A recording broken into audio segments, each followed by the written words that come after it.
Hello students, welcome to MOS classes. इस video में हम 7th क्लास एसएसटी एनसीईआरटी की जो न्यू बुक है exploring society India and beyond, इसके चैप्टर नंबर 3 क्लाइमेट्स ऑफ इंडिया को रीड करेंगे। अब सबसे पहले यहाँ पर देखिए, ये एक कोट दिया गया है और इसके लिए यहाँ पर लिखा गया है सुभाषिता। सुभाषिता का मतलब होता है कुछ आकर्षक बात, सुंदर बात या अच्छी बात। ऊपर की जो 2 लाइनें हैं ये संस्कृत में दी गई है और नीचे इनका इंग्लिश ट्रांसलेशन बताया गया है। तो पहले हम ये कोट पढ़ते हैं संस्कृत में जो दिया गया है। काले वर्षातु पर्जन्या पृथ्वी सस्यशालिनी देशो अयम शोभा रहिता ब्रह्मणा संतु निर्भया। अब इसका अर्थ क्या है, इंग्लिश में पहले देखते हैं क्या ट्रांसलेशन है। May the rains be timely, may the earth be rush with vegetation, may this country be free from turmoil, may good people be fearless. इसका अर्थ क्या होता है, अब हम ये हिंदी में समझते हैं। जैसे कि यहाँ दिया गया may the rains be timely, यानी ये प्रार्थना करते हैं कि समय पर बारिश हो, हमारे देश में समय पर बारिश हो, वर्षा हो। May the earth be rush with vegetation, और हमारे देश में फसलें लहलहाए, अच्छी सी फसलें उगे, सबको खाने पीने को मिले। May this country be free from turmoil, और हमारा जो ये देश है ये टर्मोइल मतलब अशांति, उथल पुथल, इन सब से फ्री रहे, हमारे देश में कोई लड़ाई झगड़े ना हो, शांति रहे। मे गुड पीपल बी फियरलेस, और जो अच्छे लोग हैं वो बिना डर के निर्भय होकर रहे। अब इसके बाद देखिए यहाँ पर हमें क्या दिया गया है, द बिग क्वेश्चंस। यहाँ पर हमें कुछ 5 क्वेश्चंस दिए गए हैं। क्वेश्चन नंबर 1 क्या है, what makes India's climate so diverse. India का क्लाइमेट जगह जगह पे इतना डाइवर्स क्यों है, यानी इंडिया में अलग अलग तरह का क्लाइमेट क्यों पाया जाता है। Next question, what are the monsoons. Monsoons क्या होते हैं, हाउ आर दे फॉर्म, ये कैसे बनते हैं। Third question, what is the effect of climate on economy culture and society. यानी कि जो क्लाइमेट होता है उसका क्या इफेक्ट पड़ता है इकोनॉमी पे, कल्चर पे और सोसाइटी पे। नेक्स्ट क्वेश्चन देखते हैं, how can understanding the climate help us to prepare for natural disasters. यानी कि अगर हमें क्लाइमेट के बारे में समझ आ जाए, हमें क्लाइमेट की अंडरस्टैंडिंग आ जाए, तो इससे हम कैसे खुद को तैयार कर सकते हैं नेचुरल डिज़ास्टर्स के लिए। Fifth question, what is climate change. Climate change क्या होता है, व्हाट आर इट्स कॉन्सिक्वेंसेज, और क्लाइमेट चेंज के कॉन्सिक्वेंसेज यानी इसके रिजल्ट क्या होते हैं। तो जब इस चैप्टर की नेक्स्ट वीडियो हम अपलोड करेंगे जो कि क्वेश्चन आंसर्स वाली वीडियो होगी, उसमें हम इन सभी क्वेश्चंस के आंसर्स आपको समझाएंगे। और जब हम इस चैप्टर को अब रीड करने जा रहे हैं तो ये जो सब आप क्वेश्चंस यहाँ पर देख रहे हैं, इन्हीं सब के बारे में अब हम इस चैप्टर की रीडिंग में देखेंगे। यानी जब हम इस चैप्टर को रीड करेंगे तो ये जितने भी क्वेश्चंस यहाँ पर हैं इन सब के आंसर्स वहाँ पर आपको मिल जाएंगे। लेकिन जब हम क्वेश्चन आंसर वाली वीडियो अपलोड करेंगे तो उसमें आपको एग्जैक्ट वर्ड्स मिलेंगे कि इन क्वेश्चंस के एग्जैक्ट आंसर्स आपको कैसे लिखने हैं एग्ज़ाम में। अब हम इस चैप्टर को रीड करते हैं। तो सबसे पहले हम देखेंगे weather, seasons and the climate के बारे में। देखिए यहाँ पर हमें क्या बताया गया है, climate is a word people use in everyday conversation. ये क्लाइमेट जो वर्ड है लोग अपनी नॉर्मल बातचीत में बहुत ज़्यादा इसको यूज़ करते हैं, but quite often what they really mean is weather and not climate. लेकिन क्या उन्हें ये डिफरेंस पता होता है कि वेदर और क्लाइमेट में डिफरेंस क्या होता है, व्हाट इज़ द डिफरेंस, इनमें क्या फ़र्क होता है। Weather is what we experience every hour और डे। वेदर का मतलब है जो कि एक शॉर्ट पीरियड के लिए होता है, कुछ एक आधे घंटे के लिए या एक दिन के लिए। इट माइट बी रेनिंग, हो सकता है अभी बारिश हो रही है तो उसके बाद तेज़ धूप निकल आई, और there could be bright sunshine. तो वेदर फटाफट बदलता है, कभी 1 घंटे में तो कभी 2 घंटे में, कभी एक दिन में कई बार भी बदल जाता है। अ लॉट ऑफ विंड, एकदम से तेज विंड चलने लग गई। The weather keeps changing, weather बदलता रहता है। अब क्लाइमेट के बारे में देखते हैं। Climate on the other hand is the pattern of weather an area or a region experiences over a long period of time several decades at least. अब ध्यान से देखिएगा इस बात को, ये क्लाइमेट क्या है। क्लाइमेट भी पैटर्न ऑफ वेदर ही है, जैसा कि यहाँ हमने देखा। देखिए दोबारा से क्लाइमेट को देखते हैं। Climate on the other hand is the pattern of weather. ये भी पैटर्न ऑफ वेदर होते हैं लेकिन ये लंबे समय के लिए होता है, over a long period of time. और इसको हम जो इसका डाटा रखते हैं, जैसे कि कई डिकेट्स का मतलब होता है 10 साल। सेवरल डिकेट्स आपने पिछले मान लीजिए 30, 40, 50 साल में वेदर को ऑब्जर्व किया है, उसका डाटा रखा है, तो पता चल जाता है कि किसी पर्टिकुलर टाइम पे, ईयर के किसी पर्टिकुलर टाइम पे जो क्लाइमेट है वो कैसा रहेगा। ध्यान से सुनिएगा इस बात को। मान लीजिए आप दिल्ली में रहते हैं, और जुलाई अगस्त का महीना चल रहा है, तो आप कहेंगे अभी क्लाइमेट कैसा है? आप कहेंगे अभी रेनी क्लाइमेट है, अभी नॉर्मली बारिश होती रहती है। लेकिन उस समय पर दिन में किसी दिन तेज़ धूप निकल आई, तो आप कहेंगे अभी वेदर कैसा है? वेदर अभी सनशाइन है। लेकिन क्लाइमेट कैसा चल रहा है? जुलाई का महीना है या अगस्त का महीना है, तो क्लाइमेट अभी रेनी ही है, लेकिन उसमें वेदर क्या चल रहा है? अभी सनशाइन वाला है। अब जो वेदर और क्लाइमेट सेम हो सकते हैं, बिल्कुल हो सकते हैं। जुलाई अगस्त का मानसून का महीना है, तो आप कहेंगे कि रेनी क्लाइमेट है। क्लाइमेट लंबे पीरियड के लिए बोला जाता है, तो पूरे जुलाई के लिए, अगस्त के लिए हम कहेंगे रेनी क्लाइमेट है। और उसमें अभी बारिश भी हो रही है, तो आप कहेंगे अभी वेदर भी रेनी है। लेकिन क्लाइमेट रेनी हो सकता है, जुलाई अगस्त का महीना है, लेकिन उसमें तेज़ धूप निकल आई, तो अब आप क्या कहेंगे कि क्लाइमेट तो अभी रेनी है, लेकिन उसमें वेदर अभी सनशाइन वाला है, तेज़ धूप निकली हुई है। तो वेदर शॉर्ट पीरियड के लिए होता है, दिन में कई बार बदल सकता है। लेकिन जो क्लाइमेट होता है वो लंबे, वेदर का ही जो लंबे पीरियड तक पैटर्न होता है। आपको पता है कि आज भले ही तेज़ धूप निकली हुई है, लेकिन अभी मानसून का टाइम चल रहा है, तो अभी हम इसको रेनी क्लाइमेट ही कहेंगे, क्योंकि कल फिर बारिश हो सकती है, परसों फिर बारिश हो सकती है। तो क्लाइमेट लंबे समय तक का जो वेदर होता है उसको कहा जाता है, और जो वेदर हम बोलते हैं वो शॉर्ट पीरियड के लिए होता है। अब यहाँ पर क्या लिखा है? This pattern varies from region to region. अगर आप इंडिया में देखेंगे तो अलग अलग जगहों पे अलग अलग तरह के वेदर या अलग अलग तरह के क्लाइमेट पाए जाते हैं। तो इंडिया एक इतनी बड़ी कंट्री है जहाँ पर जो आपका ये पैटर्न होता है ये अलग अलग पाया जाता है अलग अलग जगहों पे। अब आगे बढ़ते हैं। Before we come to the various types of climates, इससे पहले कि हम अलग अलग क्लाइमेट्स के बारे में पढ़ें, let us briefly stop to introduce season. तो थोड़ा सा रुक कर पहले हम सीज़न के बारे में थोड़ा ब्रीफली, थोड़ा शॉर्ट में समझेंगे सीजन्स क्या होते हैं। Seasons occur as the earth revolves around the sun. Season तब बनते हैं जब अर्थ चक्कर लगाती है सूर्य के, सन के चारों तरफ। जैसे कि यहाँ पर आप इस डायग्राम में देख सकते हैं, यहाँ पर आपको ये सन नज़र आ रहा है, ठीक है। उसके चारों तरफ ये इस तरीके से, यहाँ पर ये ई लिखा है, ई मतलब अर्थ, अर्थ चक्कर काट रही है। अब ये जो ऑर्बिट है, जो रास्ता है, अर्थ जहाँ ये रिवॉल्व करती है, चक्कर काटती है सन के चारों तरफ, किसी जगह पे तो देखिए डिस्टेंस कम होता है सन से, और किसी जगह पे डिस्टेंस ज़्यादा होता है। जब साल में वो समय आता है जब ये डिस्टेंस कम होता है अर्थ और सन के बीच में, तो उस टाइम पर गर्मियाँ आती है, काफ़ी गर्मी हो जाती है अर्थ पे, क्योंकि सन जो लाइट होती है वो ज़्यादा पावर के साथ पड़ती है अर्थ के ऊपर। और जब ये डिस्टेंस ज़्यादा हो जाता है तो उस टाइम पर हम कहते हैं कि मौसम थोड़ा ठंडा होता है, ठीक है। तो इस तरीके से अलग अलग सीज़न बनते हैं। ये हमने बहुत ही रफली सा एक एग्जांपल दिया आपको कि ये रफली कैसे काम करता है, ठीक है। Each season last for a few months. जो भी सीज़न आते हैं वो कुछ महीनों के लिए आते हैं, जैसे कि गर्मियाँ आती है तो कुछ महीनों के लिए, सर्दियाँ आती है कुछ महीनों के लिए, रेनी सीज़न आता है कुछ महीनों के लिए।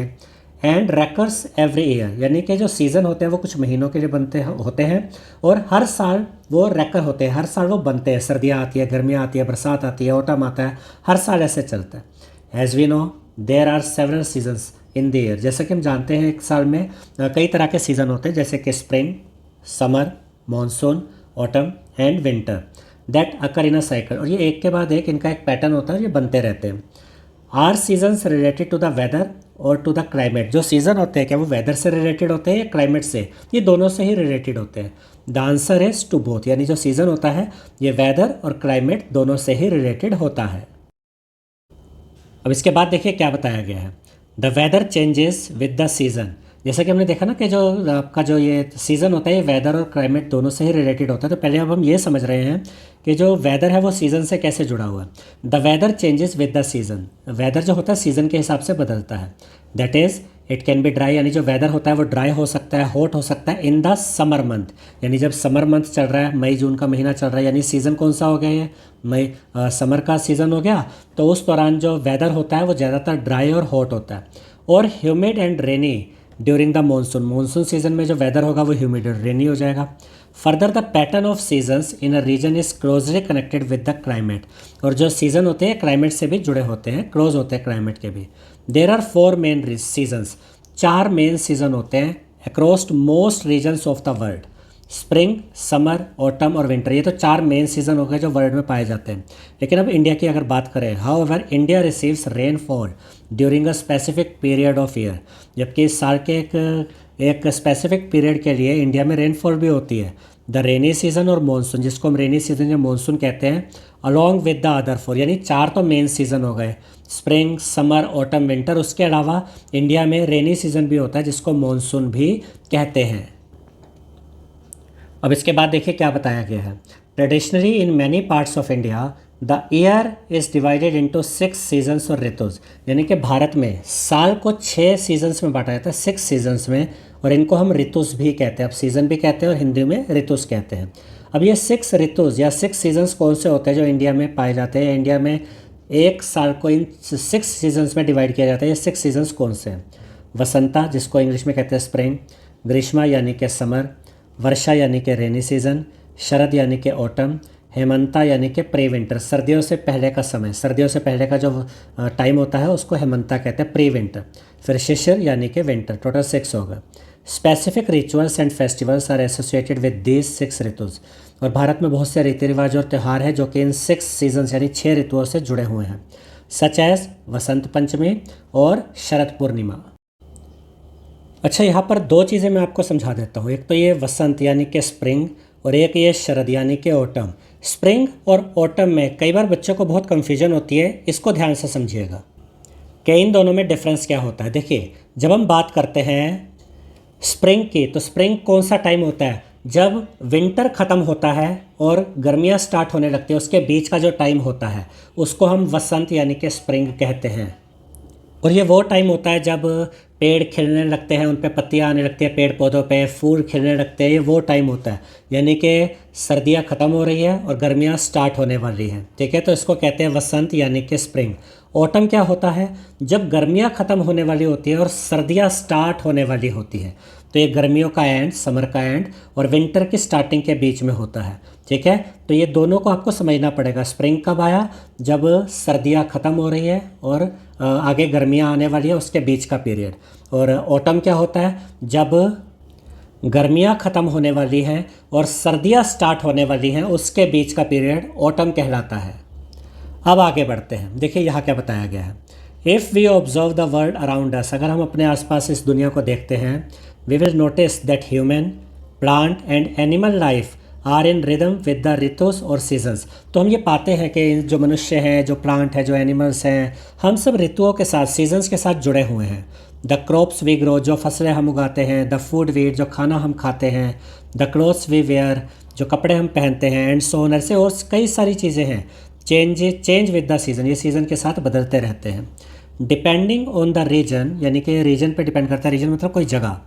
सम trees and shrubs bloom with the onset of vasant or spring. तो ये आप देख सकते हैं कि जब वसंत यानी कि स्प्रिंग आ जाता है, जैसा कि अभी ऊपर हमने बताया था कि स्प्रिंग का मतलब होता है कि सर्दियाँ ख़त्म होने का टाइम और गर्मियाँ स्टार्ट होने का टाइम, उससे बीच का जो पीरियड होता है, ये वो टाइम होता है। यही लिखा है, depending on the region some trees and shrubs bloom with the onset of vasant or spring.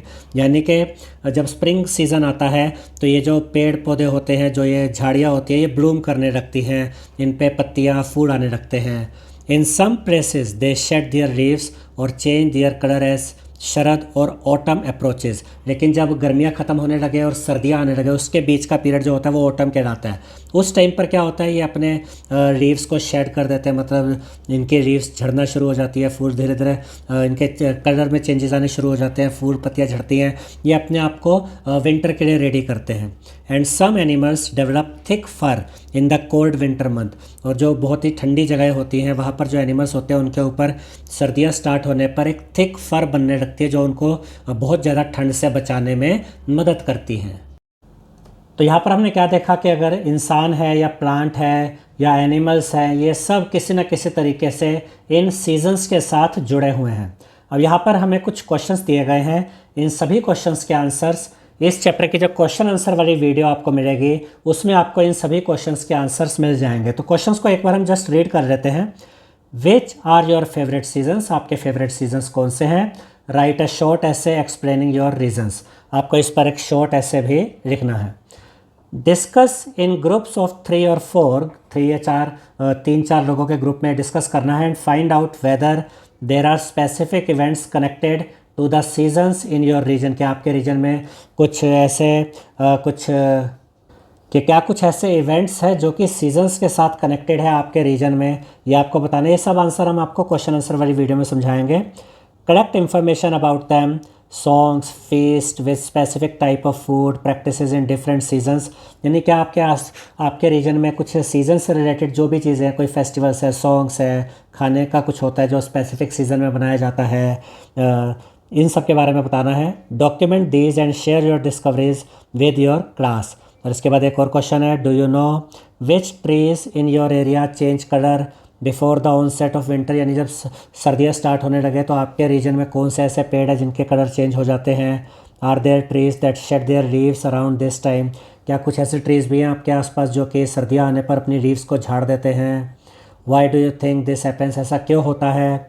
Find out and document the local names of these trees, और आपको इन ट्रीज़ के लोकल नेम भी बताने हैं। तो ये सब आंसर आपको नेक्स्ट वीडियो में मिल जाएंगे जो इस चैप्टर के क्वेश्चन आंसर वाली वीडियो होगी। अब इसके बाद देखिए क्या बताया गया है। Usually the climate remains stable over long period of time, normally क्या होता है कि जो क्लाइमेट होता है वो एक लंबे समय के लिए होता है, लॉन्गर पीरियड ऑफ टाइम के लिए होता है। However scientist have been recording changes in the climates of the world in the recent decades, लेकिन पिछले कुछ दशकों में, पिछले कुछ सालों में साइंटिस्ट ने ये पता लगाया है कि अब क्लाइमेट्स की स्टेबिलिटी भी कम हो रही है और क्लाइमेट्स में भी चेंजेस आ रहे हैं। Studies shows that many of this changes have been caused by human actions, और साइंटिस्ट को स्टडीज से ये पता चला है कि ह्यूमन एक्शंस की वजह से ये सब मौसम की गड़बड़े हो रही है, ये सब क्लाइमेट में गड़बड़े हो रही हैं, और जो पहले स्टेबिलिटी होती थी क्लाइमेट्स में अब उसमें चेंजेस आ रहे हैं ह्यूमन एक्शंस की वजह से।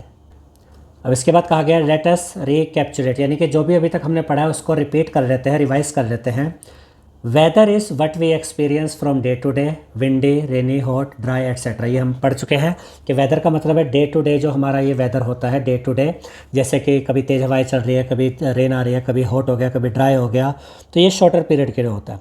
सीजन्स रेकर एवरी ईयर, हर साल सीज़न बनते हैं, सीज़न होते हैं। And the weather of a place is different in every season.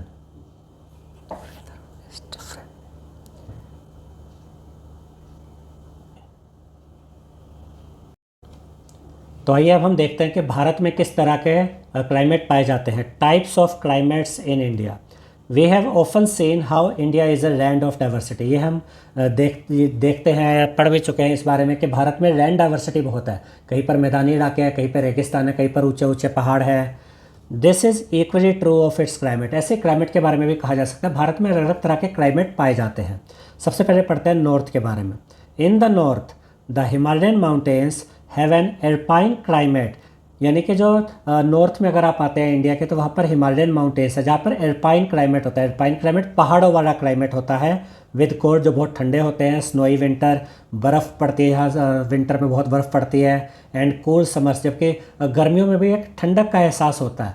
The word alpine, ये जो एल्पाइन आया शब्द ये कहाँ से आया, कम्स फ्रॉम द एल्प्स, ये आया एल्प्स से। एल्प्स क्या है, mountain range of Europe, Europe में एक माउंटेन रेंज है जिसका नाम है एल्प्स, उसी से ये शब्द आया एल्पाइन क्लाइमेट, पहाड़ों का मौसम, पहाड़ों का क्लाइमेट।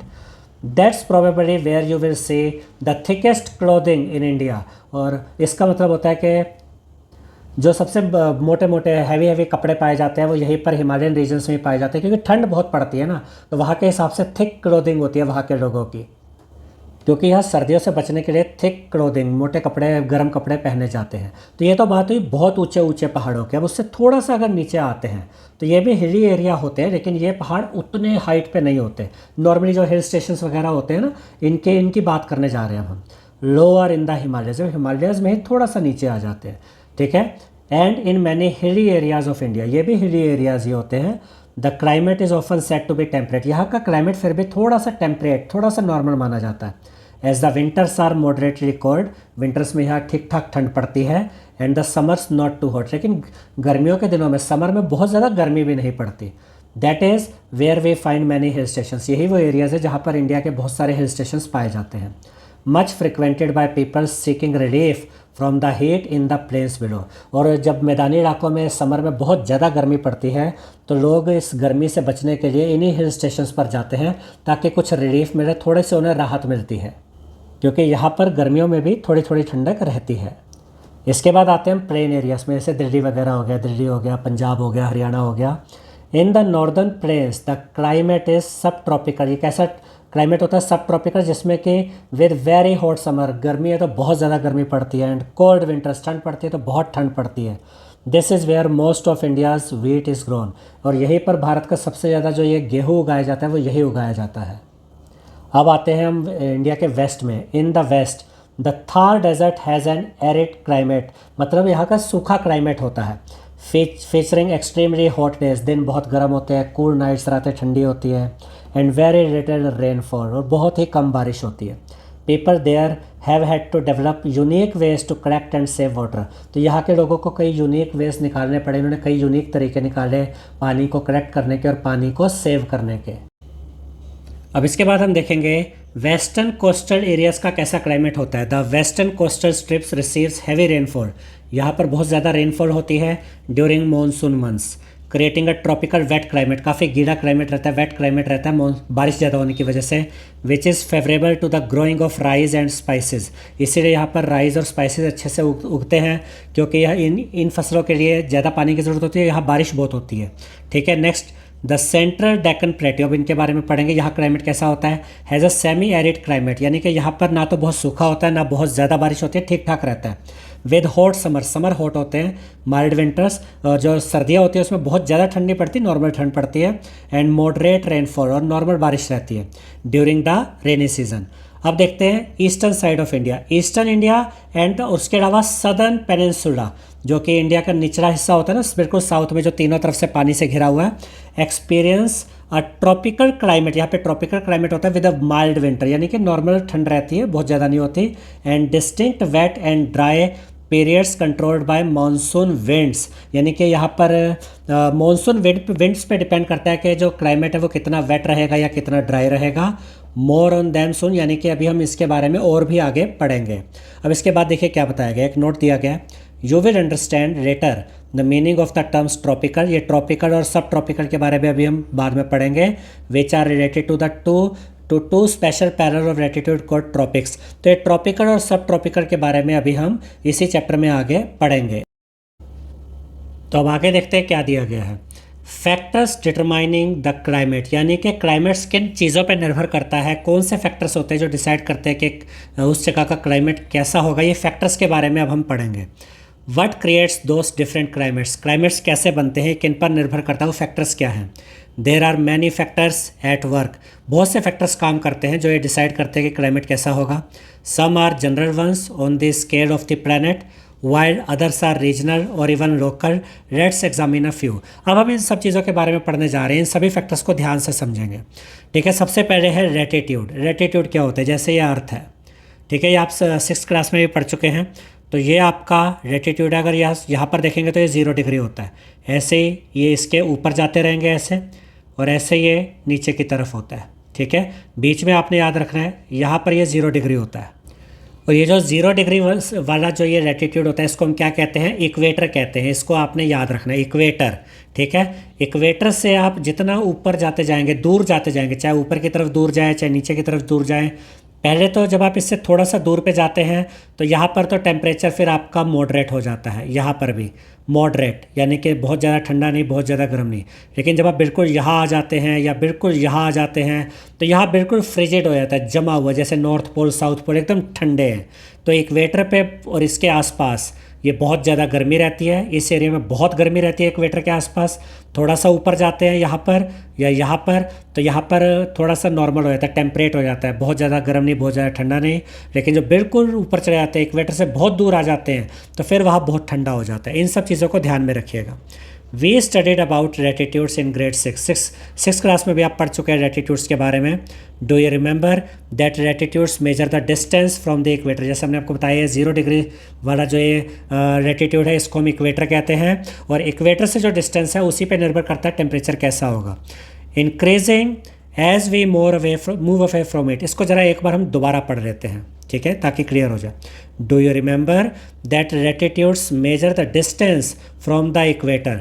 तो लैटिट्यूड मतलब इक्वेटर से आप डिस्टेंस नापते हैं। Increasing as we move away from it. जैसे जैसे आप इक्वेटर से दूर होते जाते हैं डिस्टेंस आपका ज़्यादा हो जाता है, आइदर नॉर्थवर्ड और साउथवर्ड, चाहे आप नॉर्थ की तरफ ऊपर की तरफ जाए या नीचे की तरफ जाए साउथ की तरफ। While the climate around the equator is extremely hot, जैसा हमने बताया ये इक्वेटर है, इसके आसपास का जो क्लाइमेट होगा वो काफ़ी गर्म होता है। एज द लैटिट्यूड इंक्रीजेज, जैसे आप थोड़ा सा आगे जाते हैं, चाहे इधर की तरफ जाए चाहे इधर की तरफ जाए, इट बिकम्स टेम्परेट, फिर ये थोड़ा नॉर्मल हो जाता है टेम्परेचर, एंड देन कोल्ड, फिर जितना आप दूर जाते जाएंगे वो ठंडा होता जाएगा, और फ्रिजिड, और बिल्कुल जब यहाँ तक आ जाएंगे तो बहुत ठंडा और एकदम जमा हुआ हो जाएगा। वाई इज दिस सो, ऐसा क्यों होता है ये अब हम देखेंगे। अब देखिए इसके बाद क्या बताया गया है।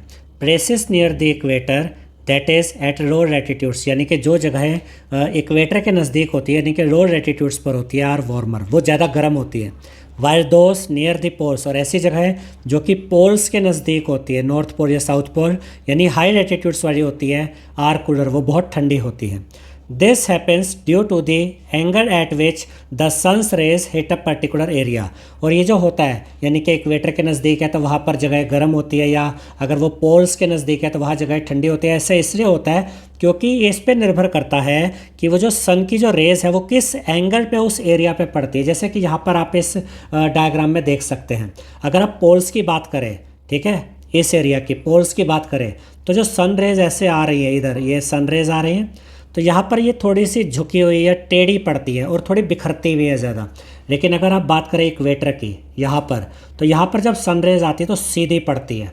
सीधी मतलब एक कम एरिया में बहुत ज़्यादा अच्छे तरीके से सनलाइट सनरेज पड़ती है, बिखरती नहीं है। इसलिए इक्वेटर के आसपास की जो जगह होती है वो बहुत गर्म होती है, जबकि यहाँ पर आप देखेंगे कि सनरेज बिखरती हैं और टेढ़ी पड़ती हैं यानी कि तिरछी पड़ती हैं, ठीक है, तो इनका प्रभाव उतना नहीं पड़ता है, ठीक है। जबकि इक्वेटर में अगर आप देखेंगे तो यहाँ जो सन रेज है उनका प्रभाव बहुत ज़्यादा रहता है, वो एकदम सीधी आकर इस जगह पर पड़ती हैं। देखिए यहाँ क्या लिखा है, at the equator the rays are nearly perpendicular, यानी एकदम लगभग 90 डिग्री एंगल पे आकर सीधे टकराती है इक्वेटर से sun rays, and so all their energy is focused on a smaller area of the earth surface. तो जब यहाँ इस एरिया पे सन रेज आती है इक्वेटर के पास तो इनकी मैक्सिमम एनर्जी एक ही जगह पर इकट्ठी हो जाती है, जिससे कि गर्मी बढ़ जाती है। इन द, इसको दोबारा देखते हैं एक बार, इन द पोलर रीजन, जो पोलर रीजन होते हैं साउथ पोल या north pole, the rays are inclined और ओब्लिक, यानी कि यहाँ पर सन रेज सीधी नहीं पड़ती बल्कि टेढ़ी पड़ती है, थोड़ी सी घूम कर पड़ती है, मतलब टेढ़ी कह सकते हैं, झुकी हुई, ठीक है। And the energy is distributed over a large surface area, और यहाँ पर जो एनर्जी होती है ना सन रेज की वो भी बिखर जाती है, एक ही जगह पे सारी एनर्जी नहीं रहती, बिखर जाती है, जिससे कि ठंडक होती है, गर्मी उतनी नहीं बढ़ती है। Moreover they have to pass through more of the earth's atmosphere, और यहाँ पर आप देख सकते हैं कि जो सन रेज होती है इनको पहले ये अर्थ के एटमोसफेयर से भी तो एंट्री करनी पड़ती है, चारों तरफ जो गैसेज है, जो अर्थ का एटमोसफेयर है उससे भी तो एंट्री करनी पड़ती है, अंदर आना पड़ता है। As the diagram shows which further dissipates their energy, और जब ये जो सनलाइट होती है ना सन रेज जब ये अर्थ के एटमॉस्फेयर में एंटर करती है तो इनकी एनर्जी का कुछ हिस्सा तो उस एटमॉस्फेयर में वैसे ही ख़त्म हो जाता है, उसके बाद ये आगे बढ़ती है। अब इक्वेटर पे पड़ती है तो ज़्यादा मात्रा में पड़ जाती है, सीधी पड़ती है तो गर्मी ज़्यादा बढ़ती है, लेकिन कुछ हिस्सा तो एटमॉस्फेयर में ही ख़त्म हो गया इनकी एनर्जी का। बाकी नॉर्थ पोल और साउथ पोल की बात करें तो वहाँ ये और बिखर जाती हैं, जिससे कि इनकी कोई खास energy north pole south pole पर नहीं पड़ती। तो सिंपल सी चीज़ है, अगर यहाँ पर ये इक्वेटर है, ठीक है, लैटिट्यूड जैसे कि 0 डिग्री में आपको बताया था, जितना आप इधर से ऊपर जाते जाएंगे ठंडक बढ़ती जाएगी, जितना ऐसे नीचे जितना डिस्टेंस यहाँ से बढ़ता जाएगा उतनी ही गर्मी कम होगी और ठंडक बढ़ती जाएगी, और इस एरिया में गर्मी ज़्यादा रहेगी क्योंकि यहाँ पर जो सन रेज होती है वो बहुत एक ही जगह पर मैक्सिमम पड़ जाती है, जिसकी वजह से गर्मी बढ़ जाती है। As a result the polar regions receive less heat. यहाँ पर पोलर रीजन के बारे में एक बार थोड़ा सा हम इसको दोबारा से पढ़ रहे थे ताकि आपको कोई डाउट ना रहे। Moreover they have to pass through more of the earth's atmosphere, एक तो सनरेज को अर्थ के एटमोसफेयर से ही पास होना पड़ता है, as the diagram shows, which further dissipates their energy.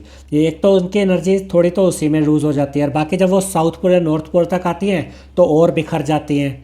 As a result the polar regions receive less heat than the equatorial region. तो equatorial region जो होता है वहाँ पर तो ज़्यादा एनर्जी आती है तो हीट होती है, पोलर रीजन पे एनर्जी उतनी नहीं पड़ती, सनरेज की इतनी वहाँ ठंडक होती है। We can see this in India too, हम भारत में भी ऐसा देख सकते हैं। कन्याकुमारी एंड निकोबार आइलैंड जो हैं being close to the equator, ये इक्वेटर के क्लोज है। आर वार्म और हॉट, ये गर्म रहते हैं almost throughout the year.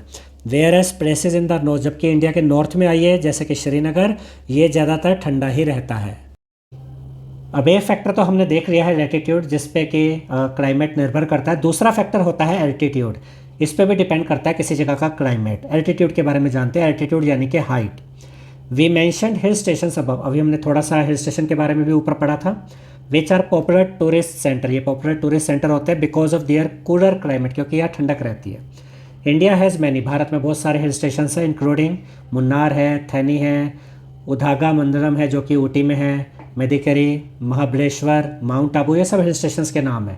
Shimla, Nainital, Darjeeling, Tawang, Shillong etcetera, और ऐसे बहुत सारे और हिल स्टेशन भी भारत में हैं। We know they are located at a higher altitude, ये हायर एल्टीट्यूड पर पाए जाते हैं दैन द प्लेन्स बिलो, मैदानी इलाकों से इनकी हाइट कई ज़्यादा होती है। But how does that explain their cooler temperature, लेकिन हाइट ज़्यादा होने से ये ठंडक क्यों रहती है यहाँ? You will later learn the full answer in your science classes, इसके बारे में आप साइंस क्लासेज में भी पढ़ेंगे, ये यहाँ पे लिखा गया है।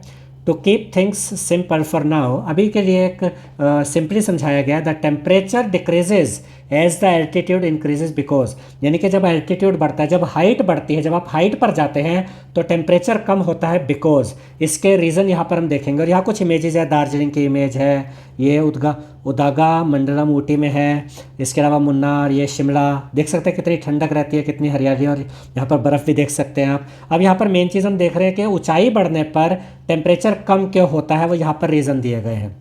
The atmospheric pressure and therefore the air density decreases as the altitude increases, as we saw in the chapter understanding the weather, जैसा कि हमने अंडरस्टैंडिंग द वेदर चैप्टर में भी पढ़ा था कि जैसे जैसे हम हाइट पर ऊपर जाते हैं वैसे वैसे एटमॉस्फेरिक प्रेशर, हवा का जो दबाव है वो कम होता जाता है। And as the air gets less dense it gets cooler, और जैसे कि हवा ऊपर कम होती जाती है, हवा का दबाव कम हो जाता है, एयर प्रेशर कम हो जाता है, जिसकी वजह से ठंडक होती है। ठीक है।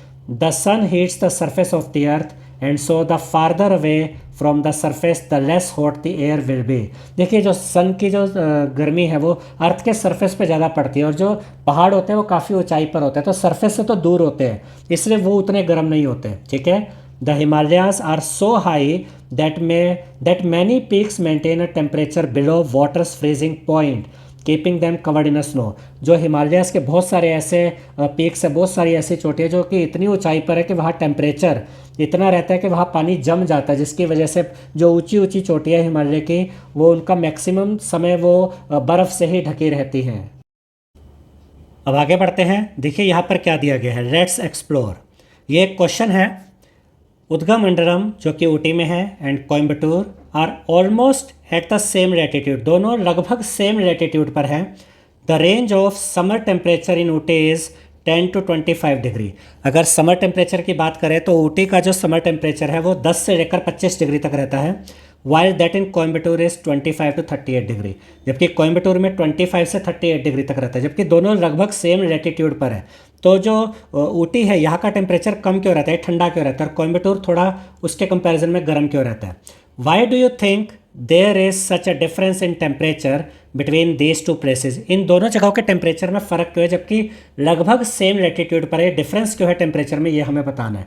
तो जब इसकी क्वेश्चन आंसर वाली वीडियो हम डालेंगे तो उसमें आपको एग्जैक्ट वर्ड्स मिल जाएंगे कि इसके आंसर को लिखना कैसे है। अभी मैं रफली आपको बता देता हूँ। मेन चीज़ होती है एल्टीट्यूड। यहाँ पर भले ही दोनों लगभग सेम लैटिट्यूड पर है, लेकिन दोनों के एल्टीट्यूड यानी कि हाइट में फ़र्क है। जो ऊटी है, ऊटी की जो हाइट है वो ज़्यादा है, यानी कि ज़्यादा ऊंचाई पर है। ठीक है। जबकि कोयम्बटूर उससे कम ऊंचाई पर है। इस ऊटी क्योंकि ज़्यादा ऊंचाई पर है, इसकी एल्टीट्यूड, इसकी हाइट ज़्यादा है, इसलिए कंपैरेटिवली ये ठंडा रहता है किसके कंपैरिजन में, कोयम्बटूर के कंपैरिजन में। तो क्वेश्चन आंसर वाली वीडियो में आपको इसका एग्जैक्ट आंसर भी मिल जाएगा। अब हम एक और फैक्टर देखते हैं जिस पर कि ये क्लाइमेट डिपेंड करता है, और ये तीसरा फैक्टर है proximity to the sea. Proximity का मतलब होता है नियरनेस, यानी कि करीब होना, पास होना, यानी कि जो जगह समुद्र के नज़दीक होती है वहाँ पे टेम्परेचर मॉडरेट बना रहता है, बहुत ज़्यादा डिफरेंस नहीं आता है टेम्परेचर में।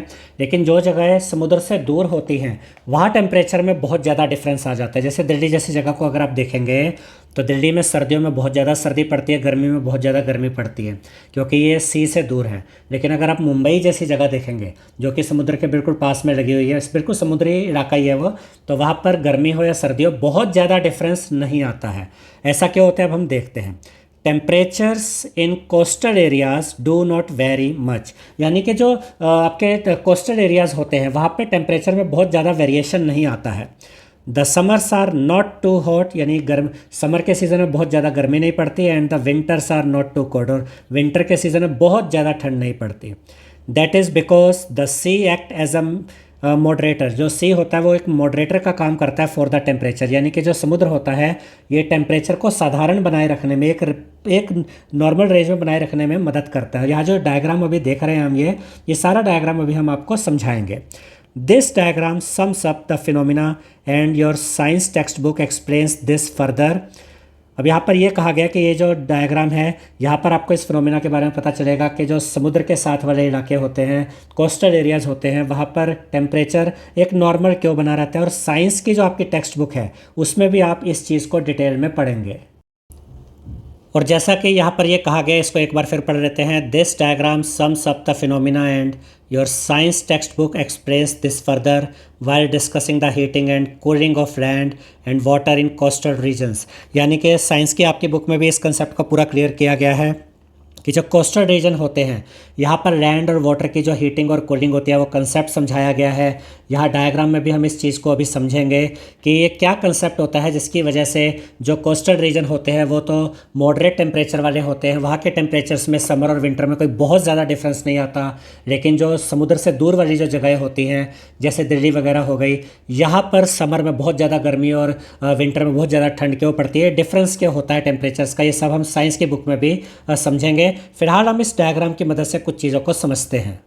जैसे कि यहाँ क्या दिया गया, डिस्टेंस फ्रॉम द सी। ध्यान से देखिएगा, यहाँ पर एक तो समर के हिसाब से दिखाया गया है और एक विंटर के हिसाब से। तो पहले हम ये समर वाले पार्ट को देखते हैं, ठीक है। यहाँ पर देखिए ये लैंड वाली जगह है जो कि समुद्र से दूर है, इसके लिए क्या कहा गया है, लिखा गया है लैंड एब्जॉर्ब्स हीट क्विकली। जो ज़मीन होती है, जो लैंड होती है, ये सन की जो हीट होती है उसको जल्दी एब्जॉर्ब करती है। हम मान लेते हैं यहाँ पर ये सन इस तरीके से सनलाइट इसकी आ रही है, ठीक है।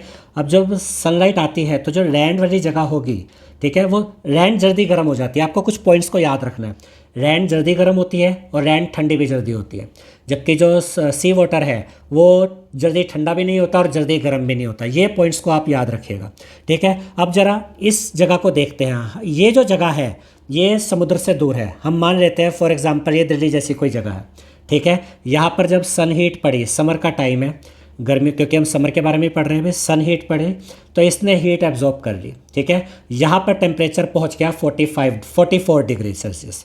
लेकिन अब यहाँ पर सी यानी कोस्टल रीजन है। अब यहाँ क्या लिखा है, सी एब्जॉर्ब्स हीट स्लोली। समुद्र का पानी जल्दी गर्म नहीं होता, यानी कि अगर समर का ही टाइम है, जो सनलाइट यहाँ ज़मीन वाले जगह पे पड़ रही है, जो कि यहाँ पर दिल्ली जैसी जगह पे, वैसे ही जो सूरज की रोशनी है वो समुद्र जैसे मुंबई जैसी जगह पे पड़ रही है, तो समुद्र का जो पानी है वो जल्दी गर्म नहीं होगा। तो समुद्र के ऊपर की जो हवा है वो कंपैरेटिवली ठंडी रहेगी, जिसकी वजह से जो बॉम्बे जैसे, मुंबई जैसी जो जगह होती हैं यहाँ पर एक ठंडक बनी रहती है। और यहाँ का टेम्परेचर अगर समर में 32 डिग्री सेल्सियस कंपैरेटिवली कूल है, दिल्ली जैसी जगहों के लिए कह सकते हैं, हालांकि यहाँ पर कुछ और नाम दिया गया है इस जगह का, ठीक है। यहाँ पर ये 44 डिग्री सेल्सियस किसका दिया गया है, नागपुर के लिए, जो कि समुद्र से दूर है। तुमने रफली इसको दिल्ली बोल दिए थे, नागपुर भी ले सकते हैं। अब यहाँ पर क्योंकि समुद्र से दूर है तो यहाँ पर ज़मीन जल्दी गर्म हो गई, टेम्परेचर 44 डिग्री पहुँच गया। ये कोस्टल रीजन है, यहाँ पर समुद्र का पानी जल्दी गर्म नहीं हुआ, जिसकी वजह से उसकी जो हवा थी कंपैरेटिवली ठंडी थी। तो जो कोस्टल रीजन है मुंबई जैसी जगह, वहाँ टेम्परेचर अभी भी 32 डिग्री सेल्सियस है। तो ये इस नागपुर के कंपैरिजन में कंपैरेटिवली कूल है गर्मियों के दिनों में, समर के दिनों में। अब आते हैं विंटर में। यहाँ पर देखिए ये विंटर में यहाँ क्या लिखा है, लैंड लूजेज हीट रैपिडली। ज़मीन जल्दी ठंडी हो जाती है, नवंबर दिसंबर जनवरी का महीना है, ज़मीन ठंडी जल्दी ठंडी हो जाती है। तो नागपुर के अगर हम कहें तो जल्दी से ज़मीन ठंडी होगी, टेम्परेचर एकदम से कम हो जाएगा सर्दियों के दिनों में और 10 डिग्री सेल्सियस पर आ जाएगा, ठंडा हो जाएगा। लेकिन जो सी है, यहाँ देखिए क्या लिखा है, सी लूजेज हीट स्लोली, यानी कि समुद्र का पानी जो गर्म होता है वो जल्दी से अपनी हीट को खोता नहीं है, वो गर्म ही रहता है सर्दियों के दिनों में भी, जिसकी वजह से उसकी जो हवाएं होती हैं वो ऐसे अपना जो हॉट एयर है, क्योंकि वो जल्दी ठंडा नहीं हो रहा, समुद्र का जो पानी है वो जल्दी ठंडा नहीं हो रहा, तो उसकी हवा में एक गर्माहट होती है, जिसकी वजह से सी कोस्टल जो रीजन होते हैं वहाँ पर एक हल्की सी गर्माहट सी बनी रहती है। बहुत ज़्यादा ठंडा नहीं होता, थोड़ा सा ठंडा होता है लेकिन बहुत ठंडा नहीं होता। इसीलिए अगर आप विंटर के टाइम पर मुंबई जैसी जगह देखेंगे तो आपको टेम्परेचर मिलेगा 18 डिग्री सेल्सियस, और अगर आप नागपुर जैसी जगह देखेंगे तो वहाँ मिलेगा 10 डिग्री सेल्सियस, क्योंकि ज़मीन अपनी हीट को जल्दी खो देती है और ठंडी हो जाती है। सी कोस्टल रीजन होते हैं, समुद्र का पानी जल्दी ठंडा नहीं होता, थोड़ा गर्म ही रहता है कंपैरेटिवली, तो उसकी हवाएं गर्म रहती है और वो उतनी ठंडक नहीं होने देती, थोड़ी सी गर्माहट बना कर रखती हैं। अब यहाँ पर आप देखेंगे कि कोस्टल रीजन्स के बारे में ही बताया गया है। The result is that those regions, यानी कि कोस्टल रीजन्स की बात हो रही है जो कि यहाँ पर लिखा हुआ था, टू बी मोर टेम्परेट, यानी कि कोस्टल रीजन का जो टेम्परेचर है वो बहुत ज़्यादा डिफरेंस नहीं आता। यहाँ पर आप देखेंगे, अगर आप यहाँ बात करें तो गर्मियों में 44 डिग्री तक टेम्परेचर जा रहा है, गर्मियों में कितना जा रहा है 44 डिग्री, और सर्दियों में 10 डिग्री सेल्सियस। अगर आप रेंज देखेंगे 44 माइनस 10, 34 डिग्री सेल्सियस का डिफरेंस है। जबकि यहाँ पर आप देखिए जो कोस्टल रीजन है, यहाँ पर गर्मियों में 32 डिग्री सेल्सियस और सर्दियों में 18 डिग्री सेल्सियस। इनकी रेंज निकालेंगे यानी डिफरेंस निकालेंगे तो 14 डिग्री सेल्सियस का डिफरेंस है गर्मियों में और सर्दियों में, जबकि यहाँ 34 डिग्री सेल्सियस। तो जो जगहें समुद्र से दूर होती है वहाँ पर जो डिफरेंस आता है टेम्परेचर में वो कितना ज़्यादा आ जाता है, जबकि जो कोस्टल रीजन होते हैं वहाँ ज़्यादा डिफरेंस नहीं आता है। ठीक है, ये चीज़ हमने देख ली इधर, वो यहाँ पर लिखी है, the result is that those regions tend to be more temperate. जो कोस्टल रीजन होते हैं यहाँ का टेम्परेचर में ज़्यादा फर्क नहीं आता है। As you move inland from the coast, जितना आप कोस्ट से समुद्र से दूर होते जाते हैं, the temperatures get more extreme, temperature extreme होता जाता है, गर्मियों में बहुत ज़्यादा गर्मी, सर्दियों में बहुत ज़्यादा सर्दी। Summer temperatures will be higher, गर्मियों में बहुत ज़्यादा टेम्परेचर हो जाता है। विंटर टेम्परेचर्स लोअर, सर्दियों में बहुत कम टेम्परेचर हो जाता है जितना आप समुद्र से दूर जाते हैं। For instance Mumbai and Nagpur, अब बात हो रही है मुंबई की और नागपुर की। मुंबई कोस्टल रीजन है, समुद्र के पास है, नागपुर दूर है समुद्र से। Are located at a similar latitude, दोनों का लैटिट्यूड लगभग सिमिलर है। But Mumbai being near the sea, Mumbai पास है समुद्र के, हैज़ कूलर समर, तो यहाँ गर्मियों में भी हल्की सी ठंडक ही रहती है, मतलब बहुत ज़्यादा गर्म नहीं होता, अराउंड 32 डिग्री सेल्सियस, तो बहुत ज़्यादा गर्म नहीं है। एंड माइल्डर विंटर, और विंटर में बहुत ज़्यादा ठंड नहीं पड़ती है, अराउंड 18 डिग्री सेल्सियस रहता है। जबकि नागपुर की बात अगर हम करें, किसकी बात कर रहे हैं, नागपुर की, while Nagpur away from the coast, जो कि समुद्र से दूर है, experiences up to 44 degree Celsius in summer, summer में गर्मियों में 44 डिग्री सेल्सियस यहाँ का टेम्परेचर हो जाता है। And about 10 degree Celsius in winter, और विंटर में 10 डिग्री सेल्सियस हो जाता है, एक्सट्रीम वेदर होता है। As you can see, Mumbai's range of temperature, that is the difference between the maximum and the minimum, is about 14 degree Celsius, जो यहाँ पर भी हमने देखा था। मुंबई का कितना है, 14 डिग्री सेल्सियस का रेंज है, जबकि रेंज अगर नागपुर के टेम्परेचर का देखेंगे जो हमने ऊपर भी देखा था 34 डिग्री सेल्सियस है। तो ये फ़र्क होता है, समुद्र के आसपास के इलाके टेम्परेचर की रेंज बहुत ज़्यादा नहीं होगी, बहुत ज़्यादा डिफरेंस नहीं होगा, लेकिन समुद्र से दूर है तो टेम्परेचर की रेंज बहुत ज़्यादा हो जाती है, और मतलब टेम्परेचर में फ़र्क बहुत ज़्यादा आ जाता है। अब आगे बढ़ते हैं। अब एक और फैक्टर हम देखेंगे जिसपे कि आपका जो एक क्लाइमेट होते हैं निर्भर करते हैं, तो विंड्स भी एक फैक्टर होता है। अब विंड्स के बारे में समझते हैं। Wind can move masses of warmer और कूलर एयर, यानी जो विंड्स होती हैं यही आपकी गर्म और ठंडी हवाएं लेकर आती हैं। ठीक है, states like Punjab, Haryana, Rajasthan and Madhya Pradesh often receive winds blowing from the west, यानी कि जो वेस्ट साइड से, जैसे ये इंडिया है, यहाँ पर ये जो वेस्ट साइड है यहाँ से गर्म हवाएं आती है, इसके बारे में अभी हम पढ़ेंगे। तो ये हवाएं कहाँ कहाँ चलती है, पंजाब, हरियाणा, राजस्थान, मध्य प्रदेश में जो है हवाएं आती है, ये कहाँ से आती है, वेस्ट साइड से आती है इंडिया के। Having travelled over the deserts of Arabia to Afghanistan, यानी जो ये आपका सऊदी अरब हो गया, ये अरेबियन रेगिस्तान होते हैं, वहाँ से गर्म हवाएं फिर अफ़गानिस्तान से होती हुई ये इंडिया में आती हैं। They bring dry and hot air, ये अपने ये सूखी और गर्म हवाएं होती है। That causes severe heat waves, जिसकी वजह से बहुत ज़्यादा हीट वेव्स आती है इन समर, जिसको हम कहते हैं कि लू चल रही है गर्मियों के दिनों में। जितने भी ये नॉर्दर्न इंडिया के जो प्लेन इलाके हैं जैसे दिल्ली, पंजाब, हरियाणा, राजस्थान, मध्य प्रदेश, यूपी, यहाँ पर ये लू चलती है। ये गर्म हवाएं अरेबिया से होती हुई, अफ़गानिस्तान से होती हुई ये हमारे भारत तक आती है और यहाँ पर लू चलती है। In winter cold winds from across the Himalayas crepe into the Himalayan foothill resulting in cold waves. देखिए हम विंड की बात कर रहे हैं अभी, विंड्स की। एक होता है एयर, हवा, जब ये हवा मूवमेंट करती है तो इसको हम विंड कहते हैं। तो जब यही हवा हिमालय रीजन से नीचे की तरफ आती है, नीचे की साइड इस तरीके से, तो फिर ठंडी, ये अपने साथ ठंडक लेकर आती है, ठंडी हवाएं। ठीक है, जैसे सर्दियों के दिनों में हिमालय की तरफ से जो हवाएं आती है उसकी वजह से जो आपके यूपी हो गया, एमपी हो गया, दिल्ली हो गया, हरियाणा हो गया, पंजाब हो गया, यहाँ ठंड हो जाती है। तो जब वेस्ट की तरफ से गर्म हवाएं आती है तो गर्मियों में लू चलती है, और जब जो विंड्स है जब वो हिमालय रीजन से नीचे की तरफ आती है सर्दियों के दिनों में तो सब कुछ ठंडा ठंडा हो जाता है यहाँ पर प्लेन एरिया में भी। ठीक है, आगे winds affect not only temperature, wind से सिर्फ टेम्परेचर पे इफेक्ट नहीं पड़ता, बट हालांकि टेम्परेचर पे तो इफेक्ट पड़ता है, लेकिन इसके अलावा और भी चीज़ें होती हैं जिस पर कि इफेक्ट पड़ता है। बट ऑल्सो ह्यूमिडिटी, ह्यूमिडिटी पे भी इफेक्ट पड़ता है। ह्यूमिडिटी मतलब हवा में जो वाटर वेपर होता है उसको हम ह्यूमिडिटी कहते हैं। एंड इन टर्न प्रेसिपिटेशन, और इसकी वजह से फिर बारिशें भी होती है, जैसे कि मानसून के बारे में भी अभी हम आगे पढ़ेंगे इसी चैप्टर में। We saw dry winds coming from distant deserts, in contrast winds coming from the sea bring moisture over the land. देखिए जो डेजर्ट की तरफ से हवाएं आती है वो तो ड्राई एयर होती है, गर्म करती है, लू चढ़ाती है, लेकिन जो आपकी सी की तरफ से जो हवाएं चलती है जिसमें मॉइस्चर बहुत ज़्यादा होता है, जो लैंड की तरफ आती है उसमें मॉइस्चर बहुत ज़्यादा होता है, जिसकी वजह से बारिशें होती हैं, विच में रिजल्ट इन रेनफॉल। तो ये मानसून क्या है, ये जो समुद्र की तरफ से मॉइस्चर वाली हवाएं आ रही है यही मानसून होता है, जिसकी वजह से बारिश होती है। We will soon see the case of the monsoon winds, इसी चैप्टर में अभी हम आगे मानसून के बारे में भी पढ़ेंगे। अब देखिए आगे क्या दिया गया, let's remember in your grade 6 science text book, आपने साइंस की जो 6th क्लास की जो साइंस टेक्स्ट बुक है क्यूरियोसिटी, उसमें पढ़ा था you studied the water cycle. आपने वाटर साइकिल पढ़ा था कि जैसे समुद्र का पानी इवेपोरेट होता है, ऊपर जाता है, बादल बनता है, बादल बनते हैं, फिर वही पानी रेन के रूप में नीचे आ जाता है। The water from the ocean and the earth surface evaporates, ocean का वाटर, अर्थ के सरफेस का जो वाटर है वो इवेपोरेट होता है इनटू द एटमॉस्फेयर, ऊपर चला जाता है एज वेपर गैसियस फॉर्म में, एंड रिटर्न एज रेन, फिर रेन के रूप में वापस आता है, हेल के रूप में वापस आता है, स्नो के रूप में आता है। ये सब आप पढ़ चुके हैं। यानी जब ये वाटर वेपर होता है, ऊपर जाता है, बादल बनते हैं, तो ये रेन के रूप में, हेल के रूप में और स्नो के रूप में वापस धरती पे ज़मीन पर ही आ जाता है। अब इसके बाद ये अगला फैक्टर देखिए जो कि क्लाइमेट को इफ़ेक्ट करता है, वो है टोपोग्राफी। टोपोग्राफी क्या होती है? देखिए टोपोग्राफी किसी एरिया का जो सरफेस फीचर होते हैं, जैसे कि वहाँ के माउंटेन्स हो गए, वो वहाँ के कोस्ट हो गए, समुद्र हो गया, या हिल्स हो गए, मैदानी इलाके हो गए, यानी वहाँ का जो सरफेस एरिया है, सरफेस है, वो कैसा है। अगर मैदानी इलाके हैं तो वहाँ पर गर्मियों में गर्मी बहुत है, सर्दियों में सर्दी बहुत है। टोपोग्राफी को ध्यान से समझिएगा।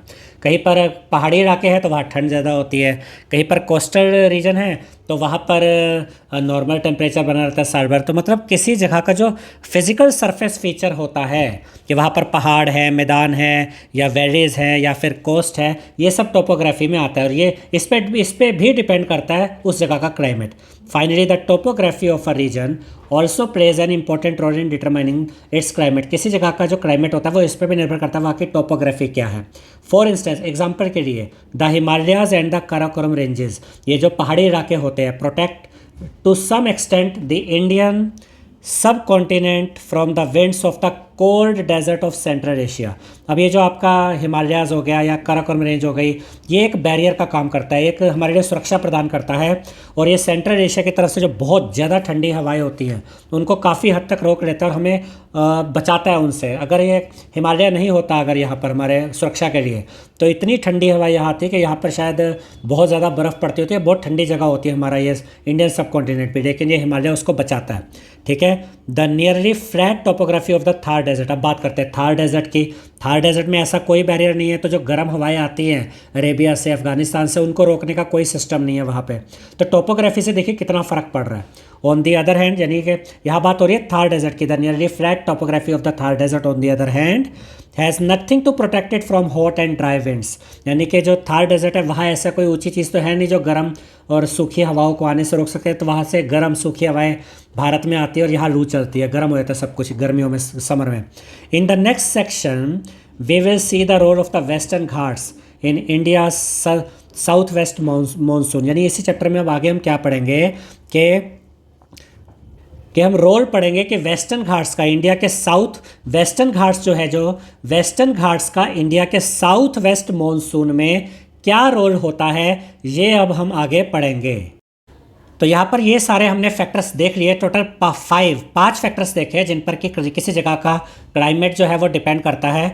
अब लिखा गया पुटिंग इट ऑल टुगेदर। देखिए यहाँ पर कहा गया था कि अब हम मानसून के बारे में पढ़ेंगे, तो आगे हम मानसून के बारे में भी यहाँ पर पढ़ेंगे, लेकिन उससे पहले जो भी इंफॉर्मेशन हमें यहाँ फाइनली दी गई है फैक्टर्स के बारे में ही, उसको हम कंप्लीट कर लेते हैं।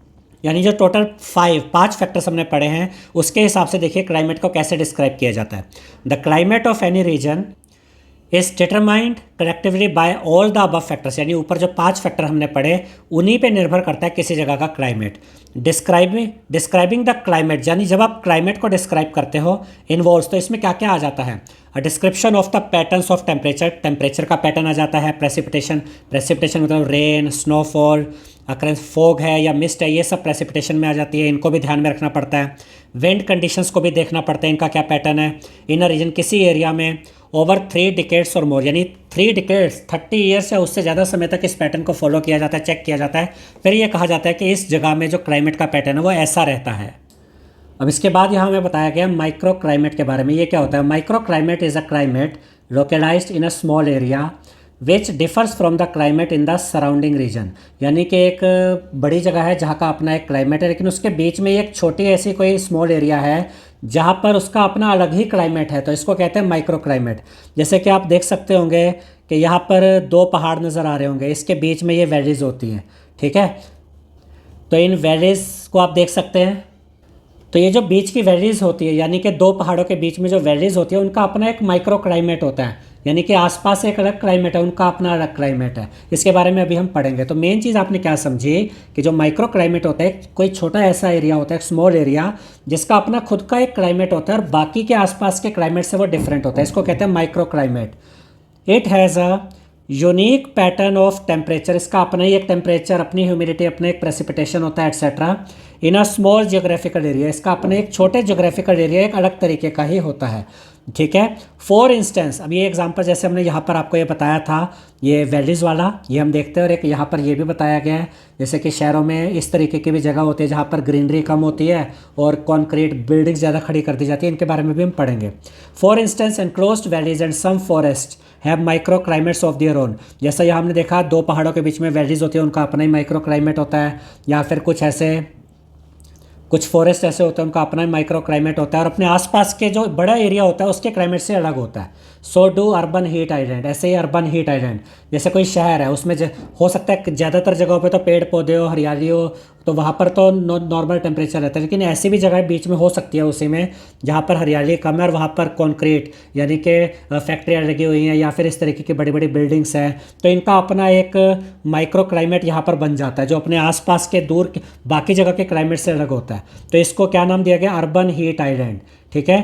That is some cities that have a large number of buildings and other concrete structures and very little vegetation. यानी शहरों में ये ऐसी जगह भी बस जाती हैं जहाँ पर बहुत ज़्यादा बड़ी बड़ी बिल्डिंग्स होती हैं और वेजिटेशन बिल्कुल नहीं होता है, कॉन्क्रीट सब जगह नज़र आता है। All this traps the heat, और ये सब हीट को ट्रैप करते हैं, and they are often much warmer than the surrounding region, और ये अपने आसपास के बाकी के रीजन के मुकाबले ज़्यादा गर्म हो जाते हैं, तो इनका अपना माइक्रो क्लाइमेट हो गया। Micro climates can influence the local flora and fauna, और जो माइक्रो क्लाइमेट्स होता है ये प्रभावित कर सकता है लोकल फ्लोरा एंड फ्यूना को, वहाँ पर कौन सी वनस्पति, कौन से पेड़ पौधे उगते हैं, किस तरह के जीव जंतु पाए जाते हैं, इसको प्रभावित कर सकता है ये। द क्रॉप्स ग्रोन, वहाँ जो फसलें उगाई जाती है इसको प्रभावित कर सकता है। एंड इम्पैक्ट ह्यूमन हेल्थ, तो जो माइक्रो क्लाइमेट होता है ये ह्यूमन उस जगह पर रहने वाले लोगों की हेल्थ पर भी इम्पैक्ट कर सकता है, उनकी वेलबींग पर भी इफेक्ट कर सकता है। अब हम समझेंगे मॉनसून के बारे में। The monsoon season is central to life in India, यानी कि जो मॉनसून सीज़न होता है ये भारत में जीवन का केंद्र है, यानी कि ये बहुत ही ज़रूरी होता है जीने के लिए। मॉनसून से ही तो बारिशें होती है, बारिशें होंगी तो नदियों में पानी रहेगा और नमी रहेगी ज़मीन में, खेती बाड़ी हो पाएगी, इसलिए बहुत ज़रूरी होता है।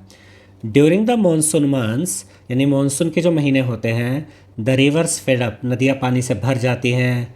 The soil is socked with water, ज़मीन में भी पानी जाता है जिसे हम ग्राउंड वाटर कहते हैं। क्रॉप्स ग्रो, फसलें उगती हैं। एंड लाइफ थ्राइव्स, और जो जीवन है वो फलता फूलता है। Strictly speaking the word monsoon which comes from the Arabic word मौसम, यानी ये जो वर्ड मानसून है ये अरेबिक वर्ड मौसम से आया है, जिसका मतलब होता है season. Refer to seasonal winds over a large area of the Indian Ocean, यानी कि इसका मानसून का बेसिक मतलब है सीजनल विंड्स। ये हवाएं ही तो चलती हैं जो समुद्र से लैंड की तरफ हवाएं चलती हैं, अपने साथ मॉइस्चर लाती है और बारिश होती है। इसलिए यहाँ लिखा है रेफर्स टू सीजनल विंड्स। ठीक है, ये जो मतलब था कि मौसम वर्ड से आया, जो अरेबिक वर्ड था जिसका मतलब होता है सीज़न, इसको रेफ़र कैसे किया जाता है, इसको समझाया कैसे जाता है। रेफर्स टू सीजनल विंड्स, ये सीजनल विंड्स होती है जो पर्टिकुलर टाइम के लिए चलती हैं ओवर अ लार्ज एरिया, एक बड़े एरिया में चलती है, of the Indian ocean, Indian ocean में। एंड इसके अलावा कहाँ कहाँ ये मानसून विंड्स चलती है, and surrounding regions including Australia, Africa and South Asia, इन सब जगह पर भी इसी तरीके से मानसून विंड्स अपना इनका एक पैटर्न बनता है जैसे कि इंडियन ओशन में बनता है। अब आगे देखिए कि क्या बताया गया मानसून के बारे में। There is a yearly pattern to the monsoons, यानी कि मानसून का एक ईयरली पैटर्न होता है, हर साल लगभग एक ही पैटर्न के साथ ये मानसून आता है। There mechanism is complex, monsoon का जो मैकेनिज्म है वो कॉम्प्लेक्स होता है, but based on the simple fact, लेकिन ये एक सिंपल फैक्ट पर आधारित होता है। एक चीज़ आपने याद रखनी है जो यहाँ पर अब हम पढ़ने जा रहे हैं, और वो सिंपल फैक्ट क्या है जिस पर कि मानसून आधारित है। दैट लैंड हीट्स अप और cools down faster than the ocean, यानी ये जो ज़मीन होती है, जो लैंड होती है, ये ओशन के कंपैरिजन में जल्दी गर्म हो जाती है और जल्दी ठंडी हो जाती है। इसको अभी हम आपको डिटेल में समझाएंगे। ठीक है, बस ये पॉइंट याद रखिएगा कि ये जो लैंड होता है ये ओशन के कंपैरिजन में जल्दी गर्म होता है और जल्दी ठंडा होता है। Monsoons bring out the fundamental relationship between temperature, pressure and wind movement, यानी जो मानसून होता है ये एक फंडामेंटल रिलेशनशिप दिखाता है। किसके बीच में दिखाता है? टेम्परेचर के बीच में, प्रेशर के बीच में और विंड मूवमेंट के बीच में। इन तीनों के बीच में, टेम्परेचर, प्रेशर और विंड मूवमेंट के बीच में जो रिलेशन होता है उसी की वजह से मानसून बनता है। अब ये वाला जो पैराग्राफ है इसको पढ़ने से पहले मैं आपको मानसून का कंसेप्ट समझाऊंगा ये वाली फिगर के द्वारा, ये वाला जो डायग्राम है और ये वाला जो डायग्राम है इसके द्वारा।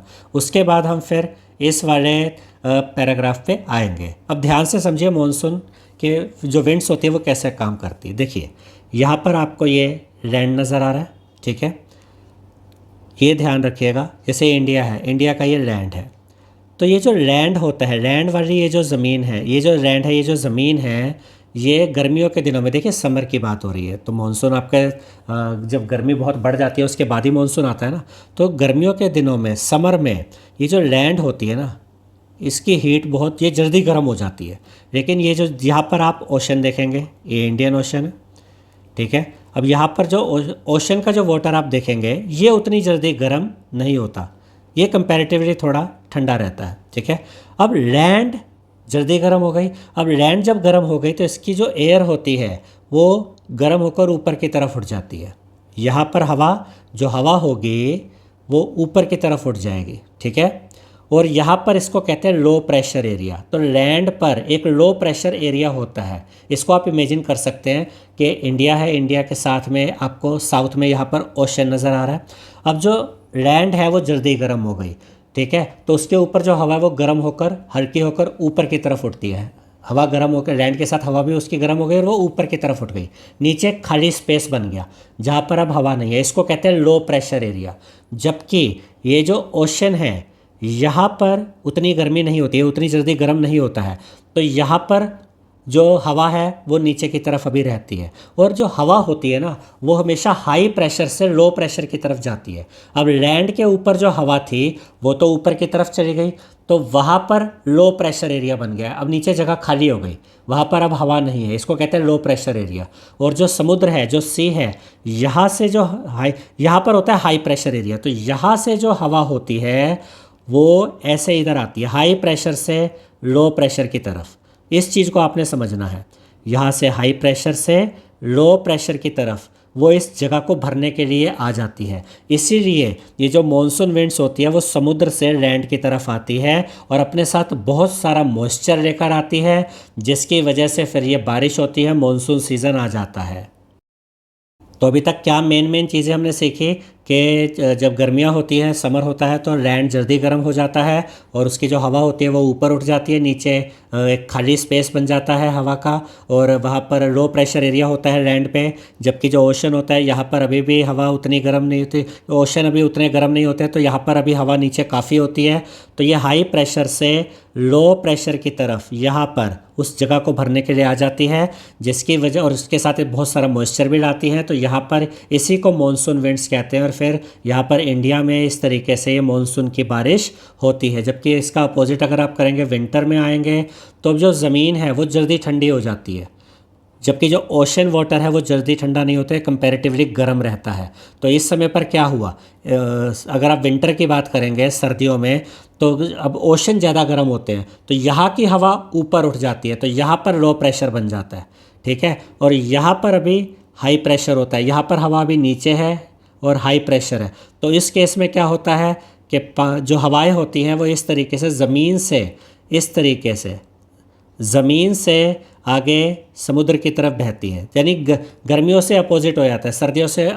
सर्दियों में जो हवाएं हैं वो लैंड से ओशन की तरफ जाती है, जबकि यहाँ पर अगर आप देखेंगे समर में तो ओशन से लैंड की तरफ जाती है, ठीक है। तो ये सारा जो प्रोसीजर है कैसे चल रहा है कि गर्मियों में लैंड जल्दी गर्म हो जाता है और वहाँ पर हवाएं ऊपर उठ गई, लो प्रेशर एरिया बन गया और समुद्र से हवाएं उस जगह को भरने आ गई और मॉनसून आ गया। जबकि विंटर में इसका अपोजिट हो रहा है, ओशन अभी भी गर्म है, लैंड जल्दी ठंडा हो गया, तो ओशन के ऊपर अभी लो प्रेशर एरिया बना हुआ है और लैंड से जो हाई प्रेशर एरिया है वहाँ से हवाएं ओशन की तरफ बहती हुई चली जाती है, समर का अपोजिट हो जाता है। अब यही चीज़ें यहाँ पर इस पैराग्राफ में कही गई है। अब हम इस पैराग्राफ को रीड करते हैं। तो मॉनसून का कंसेप्ट आई होप आपको अब समझ आ गया होगा, ठीक है। To put it simply, as summer begins, जब गर्मियाँ शुरू होती है, ये सब चीज़ें मैं आपको समझा चुका हूँ। The Asian land mass heats up, जो एशियन लैंड मास है जिसमें इंडिया भी आता है, लैंड जल्दी गर्म हो जाता है, creating a powerful low pressure system over it. और लैंड के ऊपर जब गर्मी ज़्यादा हो जाती है, लैंड जल्दी गर्म हो जाता है, तो हवा ऊपर चली जाती है और नीचे लो प्रेशर एरिया बन जाता है, बहुत ज़बरदस्त लो प्रेशर एरिया बनता है। Since air always flow from high pressure to low pressure, अब जो हवाएं होती हैं वो हमेशा हाई प्रेशर से लो प्रेशर की तरफ बहती है। अब समुद्र में हाई प्रेशर है, लैंड के ऊपर लो प्रेशर है, तो हवाएं समुद्र से, ओशन से लैंड की तरफ आना शुरू कर देती हैं। Winds are drawn from the cooler high pressure ocean towards the hot land, यानी कि लैंड जल्दी गर्म हो गया तो ओशन उसके कंपैरिजन में कूलर है और ओशन के ऊपर हाई प्रेशर है, तो वहाँ से वो हवाएं हॉट लैंड की तरफ आएंगी जहाँ पर कि लो प्रेशर बना हुआ है, जो कि यहाँ पर इस डायग्राम में मैंने अभी आपको समझाया था। These ocean winds carry moisture that condenses over the warmer land and falls in the form of heavy monsoon rains. अब जब ये ओशन की जो विंड्स है ये लैंड की तरफ आती हैं तो ये बहुत सारा मॉइस्चर लेकर आती हैं, ठीक है। और फिर जब ये लैंड के ऊपर आती हैं ये हवाएं, तो बाद में यही हवाएं कंडेंस हो जाती हैं, थोड़ी ठंडी हो जाती है, जिसकी वजह से फिर ये मॉनसून रेन के रूप में ये वापस ये पानी नीचे आ जाता है। यही यहाँ पर लिखा है ना, इस लाइन को एक बार दोबारा पढ़ लेते हैं, यही चीज़ यहाँ लिखी है। These ocean winds carrying moisture, ocean winds जब लैंड की तरफ आती है तो अपने साथ मॉइस्चर लाती है। That condenses over the warmer land, फिर यही जो ओशन विंड्स आई ये कंडेंस हो जाती हैं, ठीक है। And falls in the form of heavy monsoon rain, और हैवी मॉनसून रेन के रूप में ये नीचे की तरफ पानी आता है। देखिए जब हवाएं लैंड की तरफ आई तो यही हवाएं फिर ऊपर की तरफ जब जाती हैं तो ये कंडेंस होती है, ऊपर जाने पर थोड़ी ठंडक मिलती है, इनको कंडेंस होती है और फिर यही पानी बारिश के रूप में नीचे आ जाता है। That is why monsoon commonly refer to the seasonal rains rather than the winds. अब क्योंकि मॉनसून की जो विंड्स आई हैं अल्टीमेटली तो उससे रेन ही हो रही है ना, इसीलिए मॉनसून को कॉमनली सीजनल रेन्स के इस नाम से या सीजनल रेन के हिसाब से कंपेयर किया जाता है, समझाया जाता है, रेदर देन द विंड। सिर्फ हवाएं नहीं कहा जाता, बल्कि मॉनसून जब हम कहते हैं समझाते हैं तो हम उसको सीजनल रेन्स के हिसाब से समझाते हैं। अब इसके बाद ये विंटर सीज़न दिखाया गया जो यहाँ पर अभी हमने आपको इस डायग्राम में समझाया था। The pattern reverses in winter, winter में ये पैटर्न रिवर्स हो जाता है। अब जो हवाएं हैं वो लैंड से ओशन की तरफ जाती हैं। When the land mass cools down more rapidly, सर्दियों में क्या होता है, जो लैंड होता है वो जल्दी ठंडा हो जाता है than the ocean. Ocean comparatively थोड़े गर्म रहते हैं, वो जल्दी ठंडे नहीं होते। Now the land has a high pressure system, अब लैंड पे तो हाई प्रेशर सिस्टम है, while the ocean remains warmer, जबकि ओशन गर्म रहते हैं विद रिलेटिवली लो प्रेशर। अब ओशन क्योंकि गर्म रहते हैं तो वहाँ पर हवाएं ऊपर की तरफ उठ जाती हैं। अब ओशन में आपका जो है लोअर सिस्टम बन जाता है। अब हाई सिस्टम कहाँ पर है या हाई प्रेशर कहाँ पर है, हाई प्रेशर सिस्टम है लैंड के ऊपर, वहाँ हवाएं अभी भी थोड़ी अब ठंडी हो चुकी है, जबकि ओशन के ऊपर अभी भी गर्मी है, तो ओशन की हवाएं ऊपर की, वहाँ लो प्रेशर सिस्टम है। तो लैंड से हवाएं हाई प्रेशर से ओशन की तरफ जाती है लो प्रेशर की तरफ। This causes the winds to blow in the opposite direction, opposite मतलब अब लैंड से ओशन की तरफ, from the land towards the ocean, bringing dry conditions to much of Asia, जिसकी वजह से ड्राई एयर आती है सर्दियों के दिनों में, क्योंकि सर्दियों के दिनों में लैंड से ओशन की तरफ जा रही है ना, इसलिए उसमें मॉइस्चर नहीं होता और ड्राई रहती है हवाएं सर्दियों में। अब आगे देखते हैं मॉनसून के बारे में और क्या बताया गया है। Coming to India, the monsoon rains typically advance from the southern tip of India in early June, यानी मॉनसून इंडिया में सदर्न टिप से स्टार्ट होता है, जो सदर्न बिल्कुल पार्ट होता है इंडिया का, वहाँ से अर्ली जून में, moving northward over several weeks, और फिर वो नॉर्थ की तरफ मूव करता रहता है कई हफ्तों तक, until they cover the entire सब कॉन्टिनेंट बाय मिड जुलाई, और फिर ये मानसून विंड्स लगभग मिड जुलाई तक पूरे इंडियन सब कॉन्टिनेंट को कवर कर लेती है। It is not a smooth progression, लेकिन ऐसा नहीं है कि ये स्मूथ प्रोग्रेशन है कि हमेशा ऐसा हुआ कि साउथ साइड से बिल्कुल ये मानसून स्टार्ट हुआ और बड़े स्मूथली पूरे इंडियन सब कॉन्टिनेंट को कवर कर लिया। कई बार इसमें प्रॉब्लम्स भी आती है, हमेशा स्मूथ नहीं रहता है। Though the western Ghats, remember our brief survey of topography, act as a natural barrier. अब ये ध्यान से समझिएगा, ये हमारा वेस्टर्न घाट्स होते हैं, यहाँ पर माउंटेन रेंज होती है, तो जब मॉनसून विंड्स आती हैं तो वो मॉनसून विंड्स इन पहाड़ों से टकराती है और ऊपर की तरफ उठती हैं, जिसकी वजह से यहाँ बारिश ज़्यादा होती है। तो वेस्टर्न घाट्स में ये क्योंकि माउंटेन्स होने की वजह से यहाँ पर बारिश ज़्यादा होती है, लेकिन यहाँ पर अगर आप ईस्ट की तरफ आते हैं, ये जो डेक्कन प्लेट्यू है, यहाँ पर उतनी बारिश नहीं होती है, यहाँ पर रुकावट के साथ या थोड़ी बारिश होती है। ये चीज़ आपने याद रखनी है, वेस्टर्न घाट्स में ज़्यादा बारिश होती है, डेक्कन प्लेट्यू ईस्टर्न पार्ट में उतनी बारिश यहाँ नहीं होती है। ठीक है, यही चीज़ देखिए यहाँ पर भी बताई गई है। ये वेस्टर्न घाट वाला पॉइंट एक बार फिर से हम पढ़ लेते हैं। देखिए, the western Ghats act as a natural barrier, their western slopes receive much rainfall. यहाँ पर पहाड़ होने की वजह से जब मानसून विंड्स इन पहाड़ों से टकराते हैं तो मानसून विंड्स ऊपर उठती है और बहुत ज़्यादा बारिश होती है यहाँ। वाइल द डेक्कन प्लेट्यू, लेकिन जो डेक्कन प्लेट्यू है टू द ईस्ट रिसीव, जो कि ईस्ट साइड में है, receive less and often with interruption, यहाँ कम बारिश होती है और इंटरप्शन रुकावट के साथ बारिश होती है। दिस इज़ कॉमनली कॉल्ड, और इसको क्या कहा जाता है, समर और साउथ वेस्ट मानसून भी कहा जाता है। साउथ वेस्ट क्या करता है, reflecting the direction the winds come from, ये विंड्स की डायरेक्शन को दिखाता है। साउथ वेस्ट ये विंड की डायरेक्शन को दिखा रहा है। अब आगे बढ़ते हैं। एज विंटर अप्रोचेज, और जब सर्दियाँ आती हैं, द विंड्स रिवर्स, और विंड्स फिर अपोजिट डायरेक्शन में फ्लो करती है, जैसा कि यहाँ हमने देखा था कि सर्दियों में जो विंड्स होती हैं वो लैंड से ओशन की तरफ फ्लो करती हैं। ठीक है, ये चीज़ हम पहले ही समझ चुके हैं। वही यहाँ पर कहा गया, as winter approaches the wind reverse and blow from the land to the ocean, land से ओशन की तरफ फ्लो करती हैं सर्दियों में जो विंड्स होती है। एज वी जस्ट सो, जो कि अभी हमने देखा था। दीज आर ड्राई विंड्स, ये ड्राई विंड्स होती है, इनमें मॉइस्चर नहीं होता। That brings cold weather to South India, इसकी वजह से साउथ इंडिया में कोल्ड वेदर आता है। But a part of them passing over the Bay of Bengal collects some moisture and brings rainfall to parts of east and south India। ये वाला जो point है ना, इसको एक बार दोबारा पढ़ते हैं, इसको ध्यान से समझिएगा, बहुत ध्यान से। एज विंटर अप्रोचेज, जब सर्दियाँ आती हैं, द विंड्स रिवर्स, लैंड से ओशन की तरफ विंड्स फ्लो करती हैं, and blow from land to ocean as we just saw. These are dry winds, ये ड्राई विंड्स होती है, that brings cold weather to South India. इतना हो गया।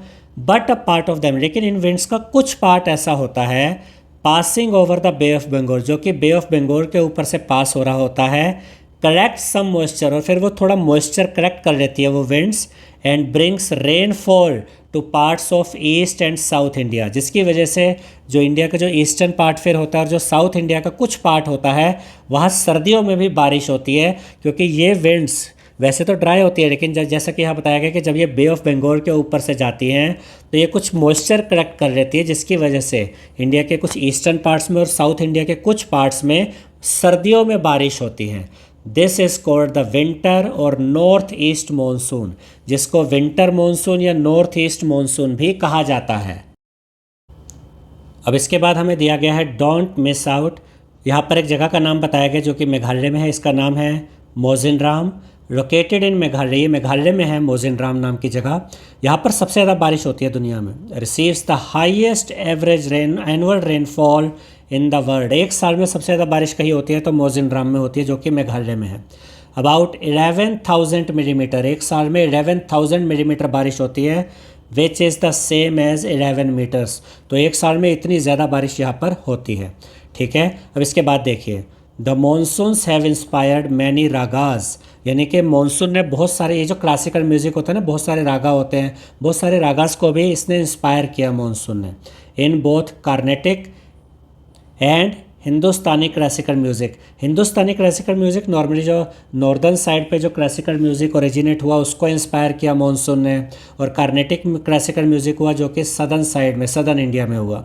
ठीक है, तो चाहे सदर्न इंडिया की क्लासिकल म्यूज़िक की बात करें या नॉर्दर्न इंडिया की क्लासिकल म्यूज़िक की बात करें, दोनों के ही बहुत से रागास को मानसून ने इंस्पायर किया है।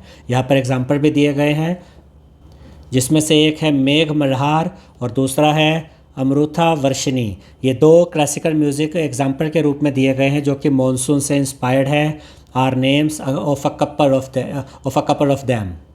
तो ये दो एग्जाम्पल्स दिए गए, मेघ मल्हार और अमृथा वर्षिनी, जो कि किससे इंस्पायर्ड है, मानसून से इंस्पायर्ड है। ये क्लासिकल म्यूज़िक के दो एग्जाम्पल हैं। अब इसके बाद हमें दिया गया है let's explore.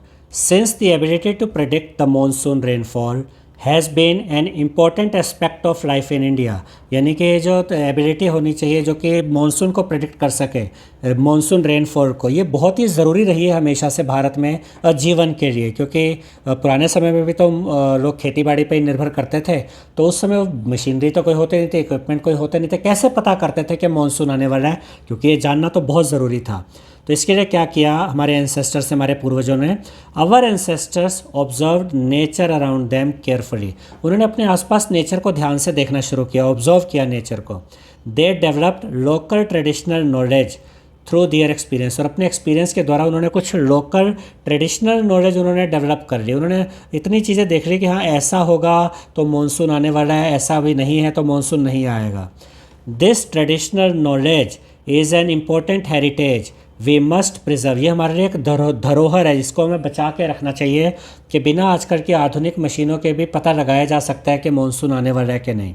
For example, fisherman on the Konkan coast, Konkan coast पे जो फिशरमैन है, predict the onset of the monsoon, वो मानसून के आने का पहले ही पता कर लेते हैं। कैसे?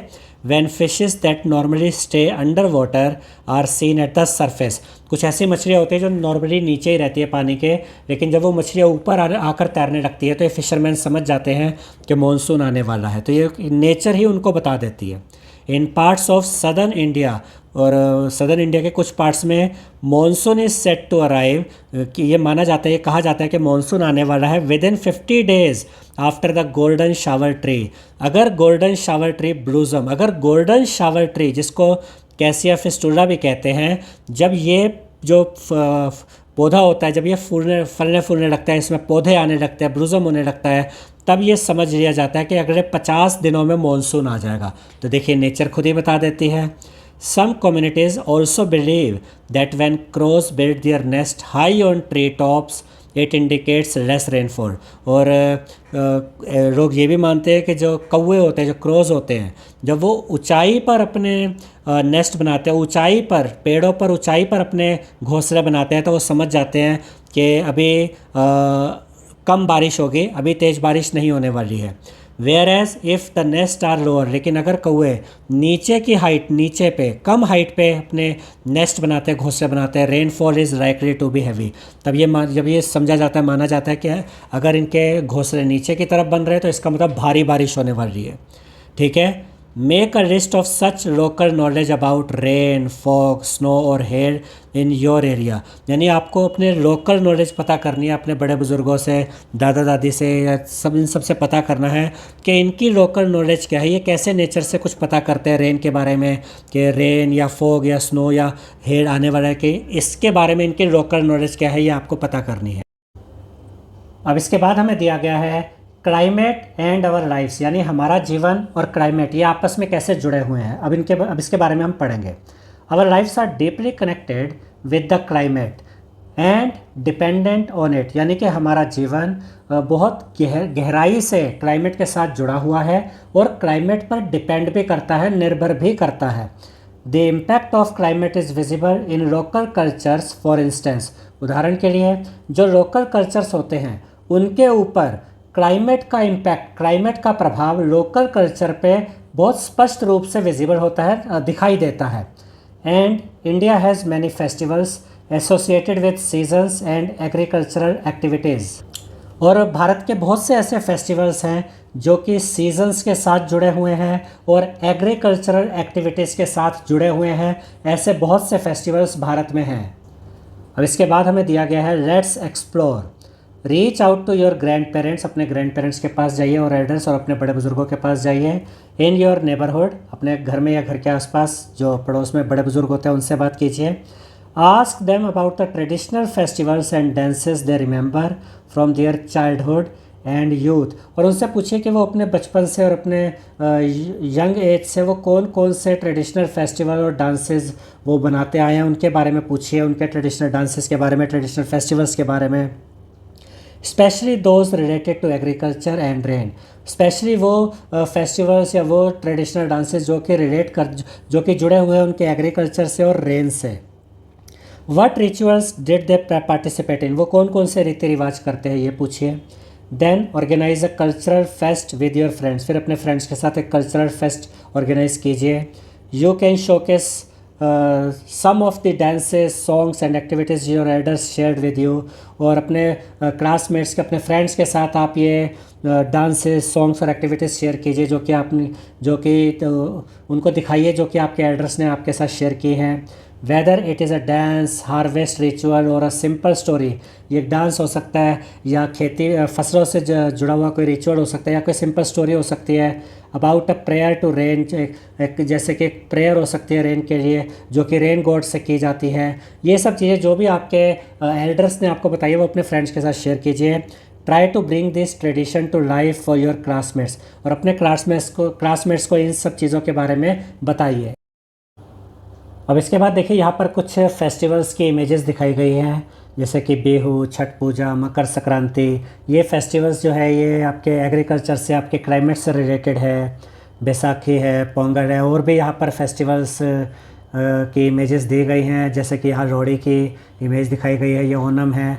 तो ये जो फेस्टिवल्स है ये आपके क्लाइमेट से, आपके एग्रीकल्चर से रिलेटेड है। अब यहाँ देखिए, the climate also has a direct impact on the economy, यानी कि जो क्लाइमेट होता है उसका डायरेक्ट इम्पैक्ट पड़ता है इकोनॉमी पे। फॉर इंस्टेंस, उदाहरण के लिए, you may have heard the phrase monsoon failure, आपने ये शब्द सुना होगा monsoon failure.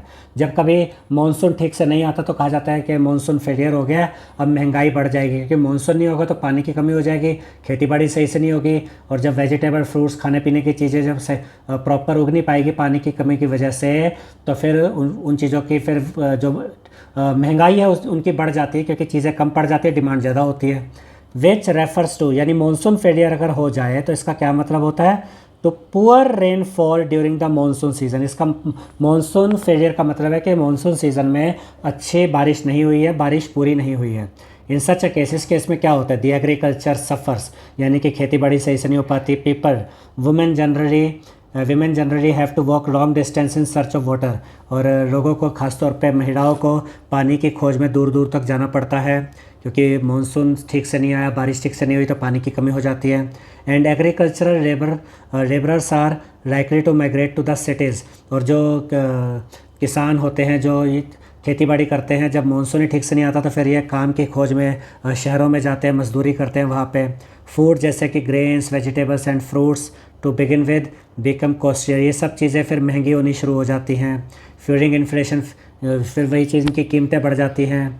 Industrial activity also often depends on a predictable weather, यानी कि जो इंडस्ट्रियल एक्टिविटीज़ होती है ये भी प्रेडिक्टेबल वेदर पे ही डिपेंड करती है। ये उम्मीद करते हैं कि इस साल मानसून ऐसा आएगा तो हम इतना उत्पादन करेंगे, ये चीज़ें बनाएंगे, और मानसून फेलियर हो जाए तो इंडस्ट्रीज़ पर भी बहुत फ़र्क पड़ता है, क्योंकि इंडस्ट्रीज़ में भी कई चीज़ें ऐसी होती है जो एग्रीकल्चर के थ्रू ही आती हैं। अब जब मानसून ही ठीक नहीं आया तो एग्रीकल्चर भी ठीक से नहीं हुआ तो वहाँ से चीज़ें फैक्ट्री तक भी नहीं पहुँच पाएंगी। And the availability of water, और इंडस्ट्रीज़ को वाटर भी पूरा नहीं मिल पाता। The world over we can is, यानी पूरे वर्ल्ड में हम ये देख सकते हैं, we can easily detect such connections between the climate and socio economic conditions, यानी हम वर्ल्ड वाइड ये देख सकते हैं कि एक कनेक्शन होता है क्लाइमेट और इकोनॉमी के बीच में। Those conditions get specially strained, यानी कि हालात और भी ख़राब हो जाते हैं व्हेन क्लाइमेट डिज़ास्टर स्ट्राइक, जब ये क्लाइमेट डिज़ास्टर भी स्ट्राइक कर जाते हैं, मानसून ठीक से नहीं आया, उसके अलावा कोई और दिक्कत आ गई, कोई और नेचुरल डिज़ास्टर आ गया, तो उसकी वजह से और भी हालात ख़राब हो जाते हैं। अब इसके बाद हमें दिया गया है क्लाइमेट्स एंड डिज़ास्टर्स, तो अब हम ये डिज़ास्टर्स के बारे में पढ़ने वाले हैं। डिज़ास्टर जो ये प्राकृतिक आपदाएं आती है, जैसे कि साइक्लोन आते हैं, फ्लड यानी बाढ़ आती है, लैंडस्लाइड जो ये पहाड़ों पर पहाड़ नीचे की तरफ गिरने लगते हैं, और उसके अलावा कुछ और क्लाइमेट रिलेटेड डिज़ास्टर्स यहाँ पर अब हम ये देख रहे हैं। India's diverse weather patterns can bring about extreme conditions such as cyclones, यानी कि इंडिया में जो ये अलग अलग तरह का वेदर पैटर्न पाया जाता है, इसकी वजह से कई बार एक्सट्रीम कंडीशंस बन जाती हैं, जैसे कि साइक्लोन आ जाते हैं, फ्लड्स आ जाते हैं, लैंडस्लाइड्स हो जाते हैं, and other such climate related disasters. ठीक है, these events affect people's lifes, और ये जो डिज़ास्टर्स होते हैं जैसे साइक्लोन, फ्लड, लैंडस्लाइड, ये बहुत ज़्यादा प्रभाव डालते हैं पीपल्स, लोगों की ज़िंदगी पर।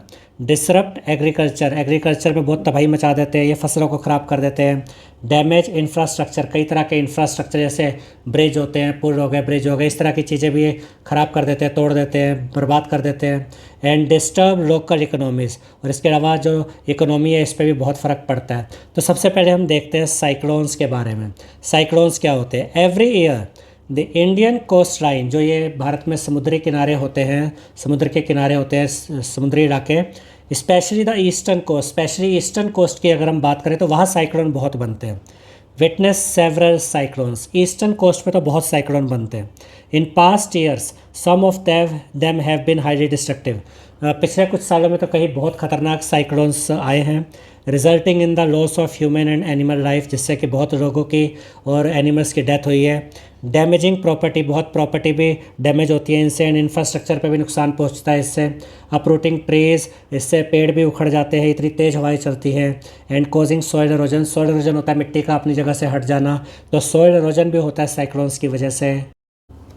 अब इसके बाद देखिए, द इंडिया मेटेरियोलॉजिकल डिपार्टमेंट, जो भारत का मौसम विभाग है, शॉर्ट में कहते हैं इसको IMD, keeps track of coming cyclones, ये ट्रैक करता है, पता लगाता रहता है कि साइक्लोन आने वाला है।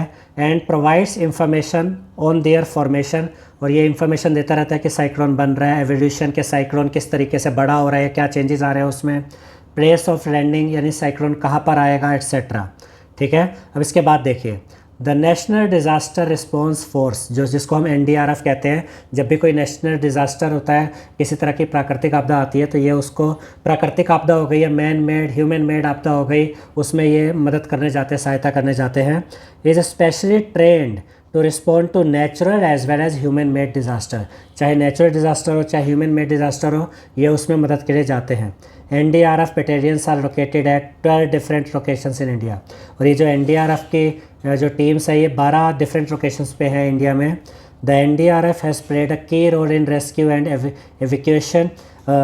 Evacuation during disasters like cyclones, landslides and floods, यानी कि इन्होंने बहुत ही इंपॉर्टेंट रोल प्ले किया है रेस्क्यू करने के लिए, बचाने के लिए, वैक्यूएशन मतलब निकालने के लिए। अगर लोग डिज़ास्टर के समय पर जैसे कि साइक्लोन आया तो लोगों को बचाया, लोगों को निकाला, लैंडस्लाइड हुई तो लोगों को बचाया, फ्लड्स आती है तो ये लोगों को बचाते हैं। इसमें बहुत ही इंपॉर्टेंट रोल ये प्ले करते हैं। अब इसके बाद यहाँ पर हम देखेंगे साइक्लोन्स बनते कैसे हैं। How are cyclones formed? We saw that in some special situations the atmospheric pressure near the sea becomes lower than the surrounding areas. यानी कि कई बार कुछ स्पेशल सिचुएशन बन जाती है और समुद्र में, सी में कुछ ऐसी किसी पर्टिकुलर जगह पर जो एटमॉस्फेरिक प्रेशर होता है ये लोअर हो जाता है दूसरे आसपास के एरिया के कंपैरिजन में। यानी समुद्र में ही आपकी एक ऐसी जगह है जहाँ पर एकदम से लो एटमॉस्फेरिक प्रेशर लो हो गया, ठीक है, और वो एटमॉस्फेरिक प्रेशर बहुत ज़्यादा लो हो जाता है आसपास के बाकी एरिया से, ठीक है, creating a low pressure system. अब वहाँ पर जब एटमॉस्फेरिक प्रेशर लो हुआ तो एक लो प्रेशर सिस्टम बन गया।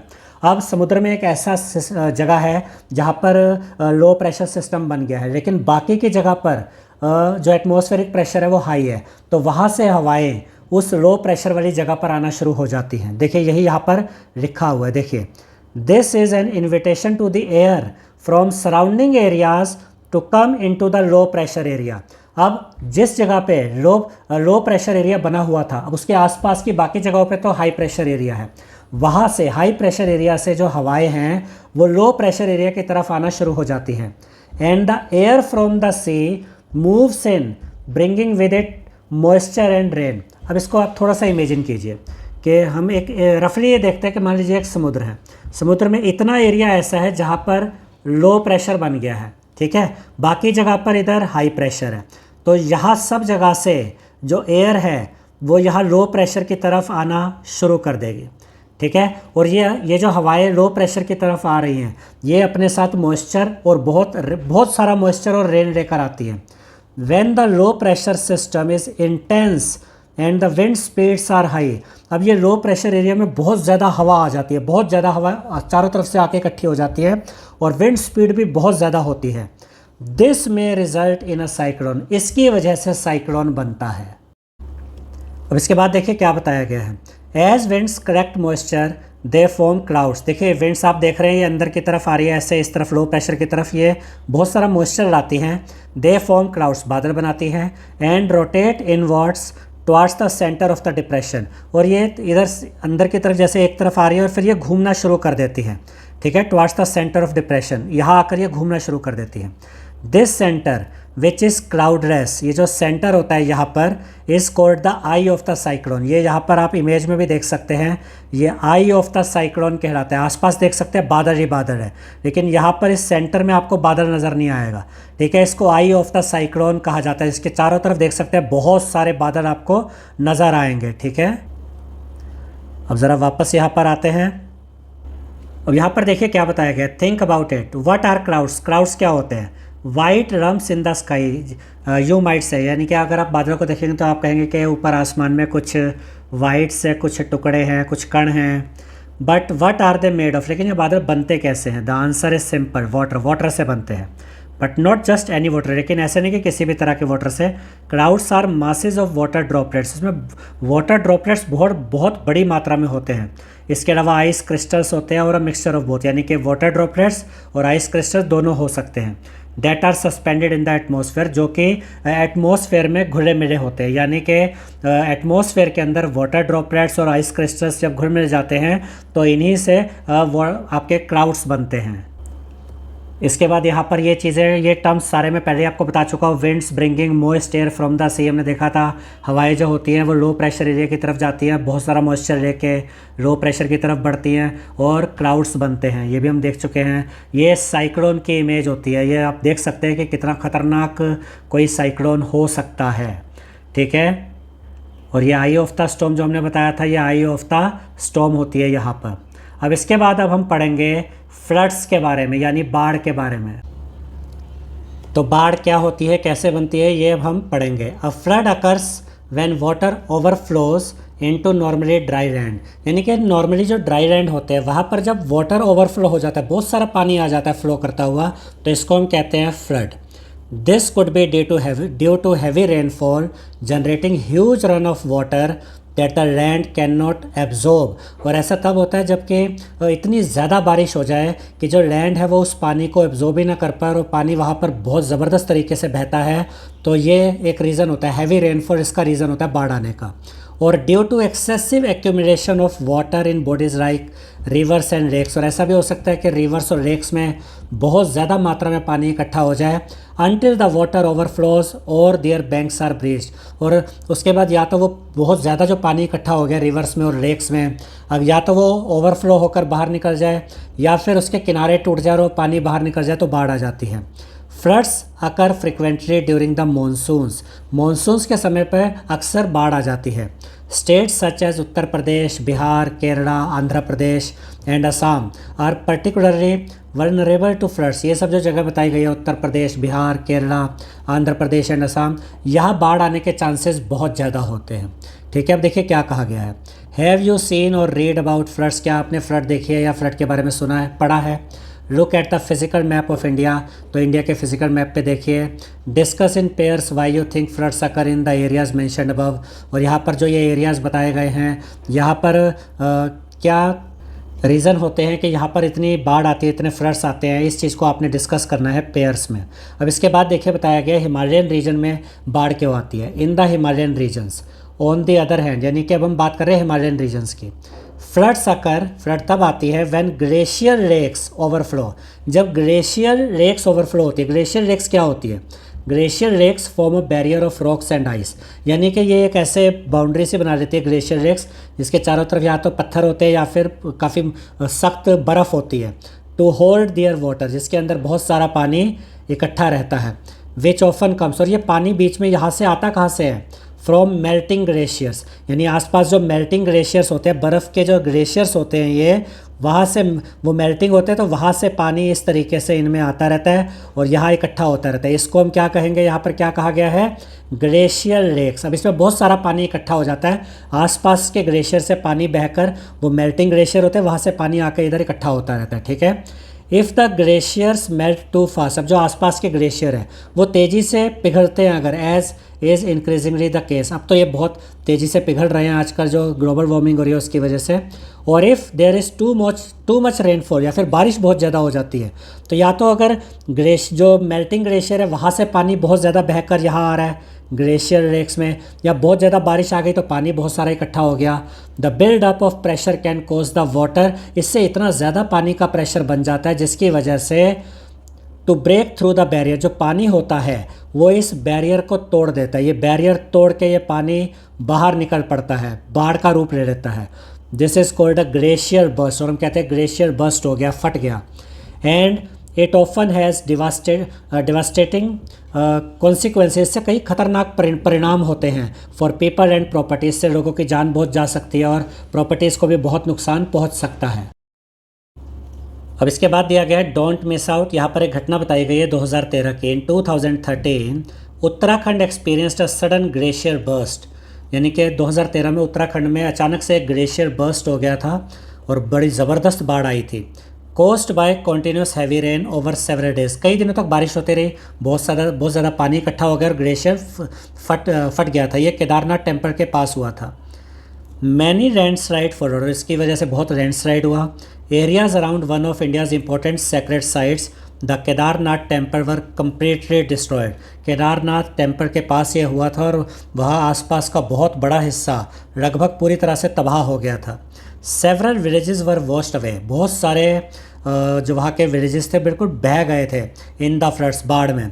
Along with many roads and bridges, बहुत सड़कें ख़त्म हो गई थी, ब्रिजेस टूट गए थे, ख़त्म हो गए थे, इतनी ज़बरदस्त बाढ़ आई थी। All together about 6000 people, many of them pilgrims lost their lives, और लगभग 6000 लोग, जिनमें से ज़्यादातर यात्री थे, जो तीर्थ यात्री थे जो कि वहाँ गए थे दर्शन के लिए, ज़्यादातर वो थे। 6000 के आसपास लोगों की जान वहाँ पर गई थी।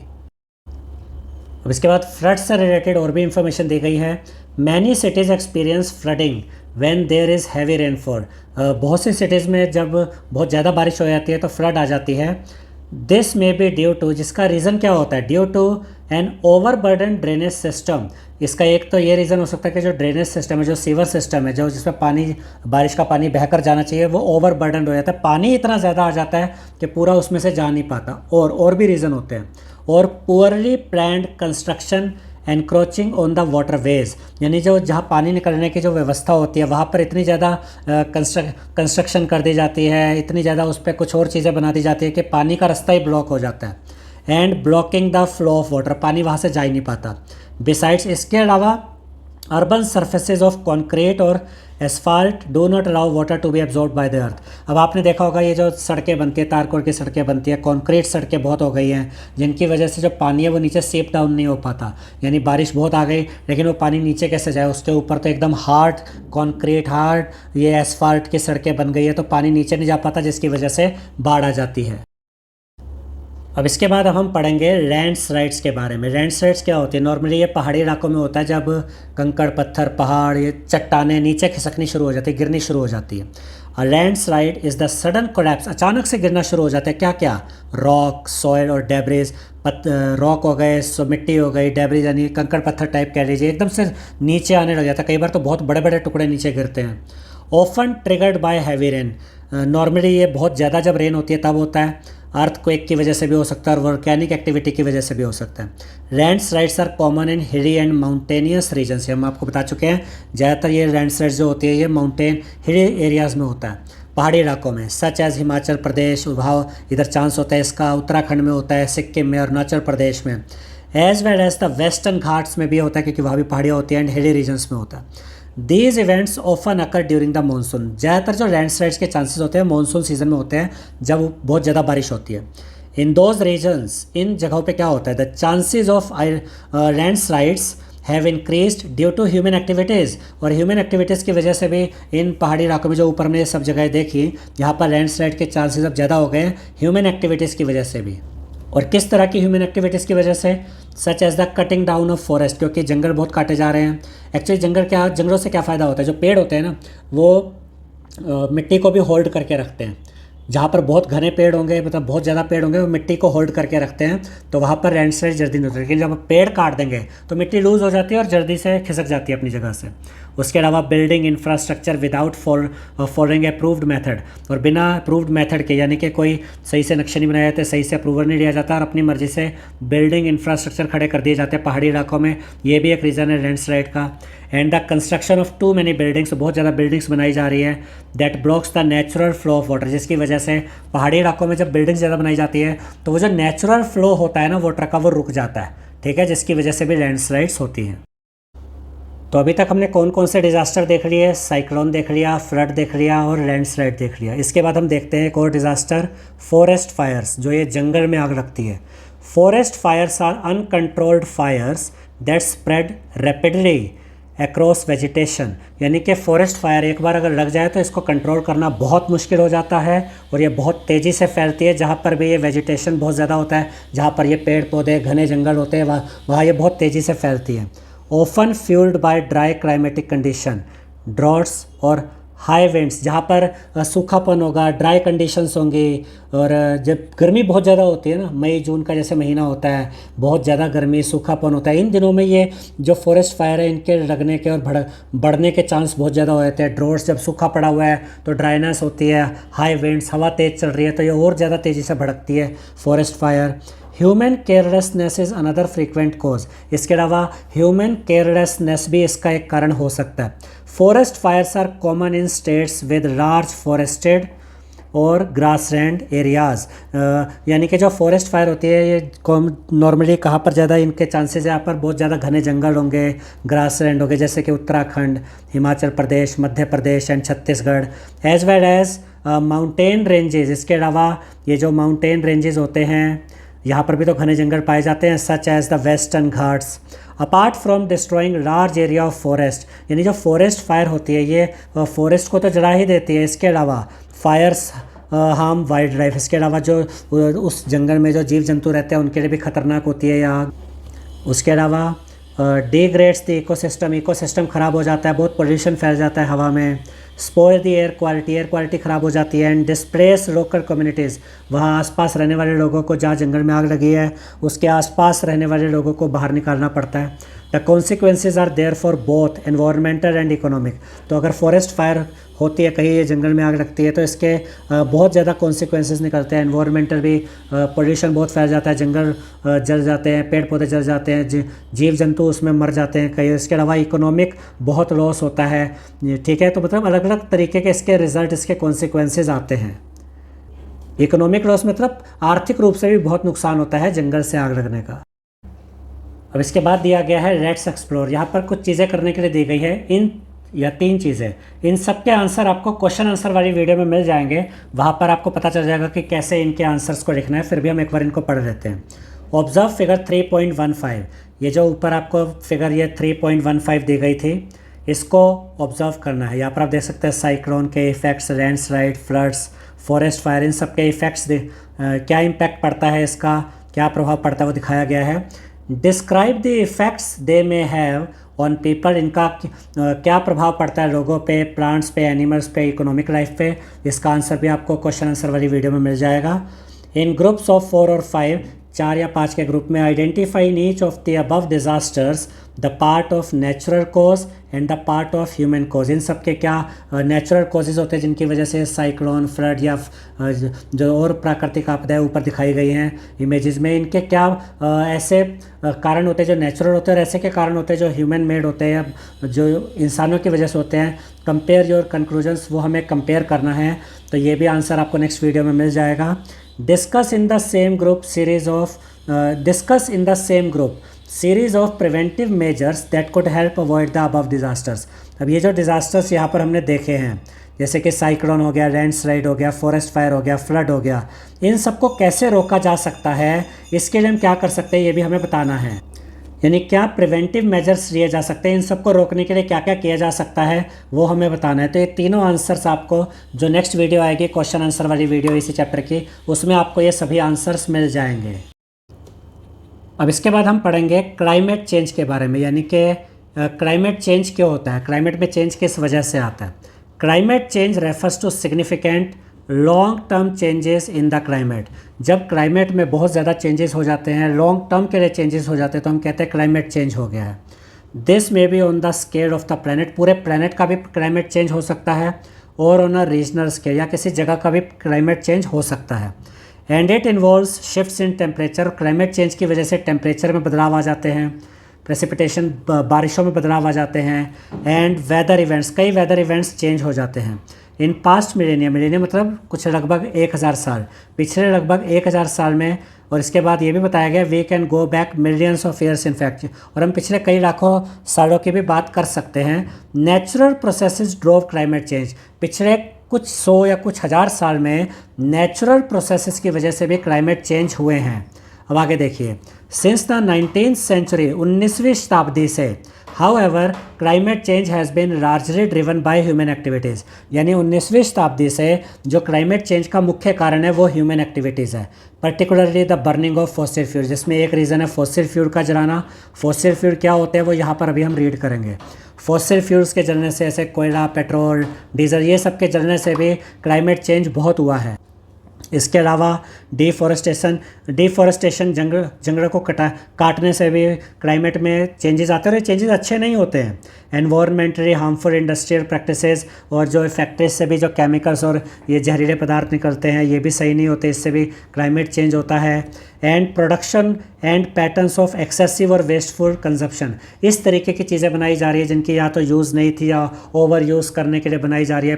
जैसे पॉलीथीन वगैरह कितनी बनाई जाती है जो कि क्लाइमेट चेंज करने में इनका भी रोल होता है, और ये भी क्लाइमेट के लिए अच्छे नहीं होते हैं। फॉसिल फ्यूल के जलने से, जैसा कि कहा गया कि क्लाइमेट चेंज होता है, फॉसिल फ्यूल क्या होते हैं? sources of energy that were formed from the remains of plants and animals that died millions of years ago। यानी कि साइंस ये बताती है कि लाखों साल पहले जो प्लांट्स और एनिमल्स थे जो मर गए, ज़मीन के नीचे दब गए, उनसे फॉसिल फ्यूल बने हैं। कैसे? एंड वर बरीड, नीचे दब गए, deep under layer of soil, मिट्टी में दबते चले गए, एंड रॉक और अंडर द सी, चट्टानों के नीचे, पत्थर के नीचे, सी के नीचे दबते चले गए। वेयर हीट एंड प्रेशर, और जहाँ हीट और प्रेशर की वजह से स्लोली टर्न दैम, और हीट और प्रेशर ने इनको किस में चेंज कर दिया, कोयले में, कोल में, पेट्रोलियम में, ऑयल में और नेचुरल गैस में। जब आप इनको जलाते हैं फॉसिल फ्यूल्स को, तो इससे बहुत पोल्यूशन होता है जो कि क्लाइमेट में चेंज लाता है। जैसे कि आप देख सकते हैं डिफॉरेस्टेशन दिखाया गया, जंगलों को काटा जा रहा है, इंडस्ट्रीज से देखिए कितना धुआं निकल रहा है। ठीक है, अब हम देखेंगे कि फॉसिल फ्यूल के जलने से पोल्यूशन कैसे होता है, क्लाइमेट चेंज कैसे होता है। Why does the burning of fossil fuels affect the climate, यानी कि फॉसिल फ्यूल को जलाने से क्लाइमेट इफेक्ट कैसे होता है। In the earth's natural carbon cycle, carbon dioxide यानी कि CO2 and other gases are released gradually, यानी कि अर्थ का एक नेचुरल कार्बन साइकिल है जिसमें कार्बन डाइऑक्साइड और दूसरी गैसेज धीरे धीरे रिलीज होती रहती है इनटू द एटमॉस्फेयर में जाती रहती है।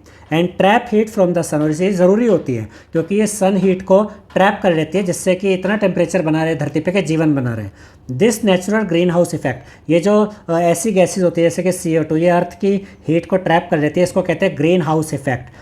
वार्म्स अर्थ, जिसकी वजह से अर्थ एक लिमिट तक वो वार्म रहती है, गर्म रहती है, इनफ टू सपोर्ट लाइफ, ताकि, और ये गर्मी इसलिए ज़रूरी होती है अर्थ पे ताकि जीवन बना रहे, और इसके लिए ग्रीन हाउस गैसेस क्या करती हैं, ये सन की जो हीट है उसको एब्जॉर्ब करके रखते हैं, जिससे एक हीट बनी रहती है जो जीवन के लिए ज़रूरी होती है। How ever human activities like industry, लेकिन जो ह्यूमन एक्टिविटीज़ है जैसे कि इंडस्ट्री, ट्रांसपोर्टेशन जो गाड़ियों से धुआं निकलता है, and agriculture have released enormous amount of these green house gases. अब ये नेचुरली नहीं हो रहा, अब ये जो ह्यूमन एक्टिविटीज़ है इनकी वजह से ग्रीन हाउस गैसेज इतनी ज़्यादा निकल रही है, वो भी पिछले अगर फ्यू सेंचुरीज़ की बात की जाए तो इतनी ज़्यादा ग्रीन हाउस गैसेस अब रिलीज़ हो चुकी हैं एटमॉस्फेयर में कि ये इतनी ज़्यादा हीट एब्जॉर्ब कर लेती है जो ज़रूरत ही नहीं है, जिसकी ओवर हीटिंग हो जाती है। इसी को ग्लोबल वार्मिंग कहते हैं। This sudden increase traps extra heat, अब ये जो ह्यूमन एक्टिविटीज़ की वजह से जो एक्स्ट्रा ग्रीन हाउस गैसेज निकल रही है, खासतौर पे CO2, ये बहुत ज़्यादा हीट को यहाँ पर एक्स्ट्रा हीट को इकट्ठा कर लेती है, कॉजिंग रैपिड ग्लोबल वार्मिंग, जिससे कि बहुत ज़्यादा ग्लोबल वार्मिंग हो रही है, टेम्परेचर बढ़ रहा है। And disrupting the climate patterns, और इससे क्लाइमेट पैटर्न भी डिसरप्ट हो रहा है, मतलब कि बिगड़ रहा है। That plants, animals and human societies have adapted to over 1000 of year, और पिछले सैकड़ों हज़ारों सालों में इंसानों ने, प्लांट्स ने और एनिमल्स ने जो खुद को अडेप्ट किया है इस माहौल के साथ, क्लाइमेट के साथ जहाँ भी वो रहते हैं, वो सारा क्लाइमेट अब बिगड़ता चला जा रहा है। अब इसके बाद देखिए क्या बताया गया। इन इंडिया, भारत में rising temperatures are perceptible in many regions, Bharat में बहुत सी जगहों पर अब ये जो बढ़ता हुआ टेम्परेचर है साफ नज़र आ रहा है, इसका असर भी नज़र आ रहा है। अर्ली इन 2025 फॉर इंस्टेंस, उदाहरण के लिए 2025 की शुरुआत में, the countries average temperature was 1 to 3 degree Celsius above normal, यानी कि कंट्री का जो एवरेज टेम्परेचर था 2025 की शुरुआत में, वो नॉर्मल टेम्परेचर से 1 से लेकर 3 डिग्री सेल्सियस ज़्यादा था। As a result of which, जिसकी वजह से the winter was much shorter, जो विंटर सीजन आया वो कम समय के लिए आया, एंड माइल्डर, और उतनी ठंड भी नहीं पड़ी, दैन यूजुअल, और एंड माइल्डर दैन यूजुअल, यानी जितनी ठंड पड़नी चाहिए उतनी ठंड नहीं पड़ी। This affects not only agricultural production, इससे ना सिर्फ एग्रीकल्चरल प्रोडक्शन पर इफेक्ट पड़ा but also many small scale industries, लेकिन कई स्मॉल स्केल इंडस्ट्रीज पर भी इसका प्रभाव पड़ा। This only one example showing how a warmer planet will present us with increasing challenges, इससे हमें पता चलता है, ये तो सिर्फ एक एग्जांपल है कि अगर एक वार्मर प्लानट होगा, अगर धरती का टेम्परेचर बढ़ जाएगा तो इससे हमारे सामने कितने चैलेंजेस, कितनी मुश्किलें खड़ी हो जाएंगी। अब इसके बाद देखिए क्या बताया गया है। Understanding the relationship between the causes of climate change and disasters can help us to prepare better for this challenges, यानी अगर हम ये रिलेशन समझ जाते हैं कि क्लाइमेट चेंजेस के कारण क्या है और जो डिज़ास्टर्स होते हैं उनके बीच का रिलेशनशिप अगर हम समझ जाते हैं, यानी कि क्लाइमेट चेंजेस के क्या कारण है और उसी वजह से जो डिज़ास्टर आते हैं, अगर हम ये सारी चीज़ें समझ जाएं तो हम ये जो चैलेंजेस होते हैं इनको बेहतर तरीके से इसके लिए प्रिपेयर कर सकते हैं खुद को। और अगर हम क्लाइमेट चेंजेस के कारणों को समझ जाते हैं और बेहतर स्टेप्स उठाते हैं तो देखिए इससे और क्या फ़ायदा होता है। It also supports the need for more environment friendly practices. देखिए अगर आपको ये सब चीज़ें डिज़ास्टर्स रोकने हैं और एनवायरनमेंट को सही करना है तो उसके लिए आपको और ज़्यादा एनवायरनमेंट फ्रेंडली प्रैक्टिसेस करनी पड़ेंगी, ऐसे काम करने पड़ेंगे जो एनवायरनमेंट के हिसाब से सही हो। And building resilience and adaption in communities. इसको ध्यान से समझिए कि हमें कुछ रेजिलियंस का मतलब यहाँ पर दिया गया है। रेजिलियंस होता है द कैपेसिटी टू विथस्टैंड और रिकवर क्विकली फ्रॉम डिफ़िकल्टीज़, यानी कि इस तरीके से खुद को तैयार करना होगा कि अगर कोई मुश्किल चीज़ आई है, कोई डिफ़िकल्टी आई है, तो उससे जितना जल्दी हम बाहर निकल सकें। ऐसे ग्लोबल वार्मिंग बहुत हो गई है, उससे कैसे खुद को बाहर निकाला जाए। एंड एडप्शन, और कैसे खुद को ढाला जाए एनवायरनमेंट के हिसाब से। इन कम्युनिटीज़, हमें समाज में ये चीज़ें जागरूकता लानी होगी, ये बहुत ज़रूरी है। Governments world wide including India, यानी कि इंडिया की गवर्नमेंट और दुनिया भर में जितने भी गवर्नमेंट्स हैं, अटैम्प्ट यानी वो कोशिश कर रही हैं to promote measures of climate mitigation. वो इस चीज़ की कोशिश कर रही हैं कि क्लाइमेट मिटिगेशन के बारे में प्रमोट किया जाए। क्लाइमेट मिटिगेशन क्या होता है? The adoption of steps to help slow down global warming and reduce the causes of climate change. यानी कि लोगों को अवेयर कर रही हैं गवर्नमेंट्स कि कुछ ऐसे स्टेप्स लिए जाएं जिससे कि जो ग्लोबल वार्मिंग है वो तेज़ी से ना बढ़े, उसको स्लो डाउन किया जाए और फिर कंट्रोल किया जाए। इसके लिए इंडिया की गवर्नमेंट और दुनिया भर की गवर्नमेंट्स कोशिश कर रही हैं, जैसे कि such as cutting down on green house gas emissions. लोगों को अवेयर किया जा रहा है कि ऐसी चीज़ों को कम से कम इस्तेमाल करें जिससे ग्रीन हाउस गैसेस बहुत ज़्यादा निकलती हैं। प्लांटिंग ट्रीज, ज़्यादा से ज़्यादा पेड़ लगाए जाएं।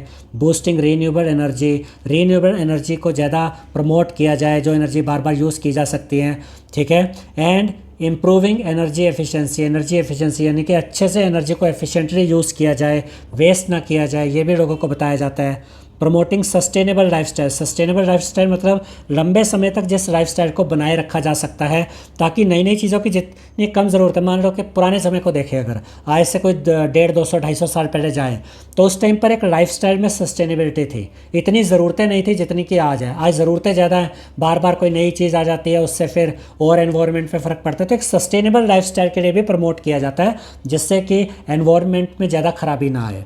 But these often crash with a desire for economic growth and increased consumption. लेकिन ये सब चीज़ें तो ठीक है कि हमें अपने आप को तैयार करना है और ग्रीन हाउस गैसेस को स्लो डाउन करना है। बहुत ज़्यादा ऐसी चीज़ें जैसे पॉलीथीन जैसी चीज़ें बहुत ज़्यादा नहीं बनानी, ऐसी कई चीज़ों को हमें रोकना है जो कि इतनी ज़रूरी नहीं है और एनवायरनमेंट को ख़राब करती हैं। लेकिन ये सब चीज़ें जब इनका क्रैश होता है इकोनॉमिक ग्रोथ के साथ, जब पैसे कमाने की बात आती है, इकोनॉमिक ग्रोथ की बात आती है, इंक्रीज कंजम्पशन, लोगों को और चीज़ें चाहिए, तो उस समय पर यह प्रॉब्लम हो जाती है कि हम इन इकोनॉमिक ग्रोथ का क्या करें या लोगों की ज़रूरतों का क्या करें।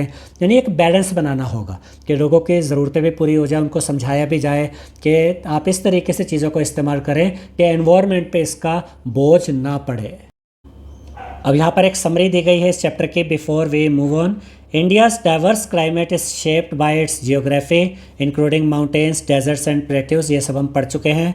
वेदर इज़ शॉर्ट टर्म होता है, ये भी हम देख चुके हैं। Seasons recur on a yearly basis and climate reflects long term patterns over decades, ये सब भी पॉइंट्स हम क्लियर कर चुके हैं इस चैप्टर में। Factors such as latitude, altitude, proximity to the sea, wind and topography determine the climate, ये सब भी हमने क्लियर कर लिया था। Monsoons are vital for agriculture influencing crop cycles and livelihoods, ये भी सब हम चेक कर चुके हैं।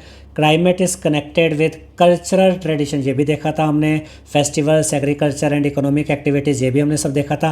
क्लाइमेट इन सब चीज़ों पे इम्पैक्ट डालता है, इनसे जुड़ा हुआ है। Understanding the climate helps prepare for natural disasters like floods and cyclones, ये भी हम देख चुके हैं। Climate change leads to extreme of weather और temperature and can have severe consequences on the natural and human world, ये सारे points हम क्लियर कर चुके हैं। आई होप स्टूडेंट्स आपको हमारा ये वीडियो पसंद आया होगा। अगर आपको हमारा ये वीडियो पसंद आया है तो इस वीडियो को लाइक करें, शेयर करें, हमारे चैनल को सब्सक्राइब करें और बेल आइकन बटन ज़रूर दबाएं, जिससे हमारी हर नई वीडियो का नोटिफिकेशन आपको मिलता रहे। Thank you.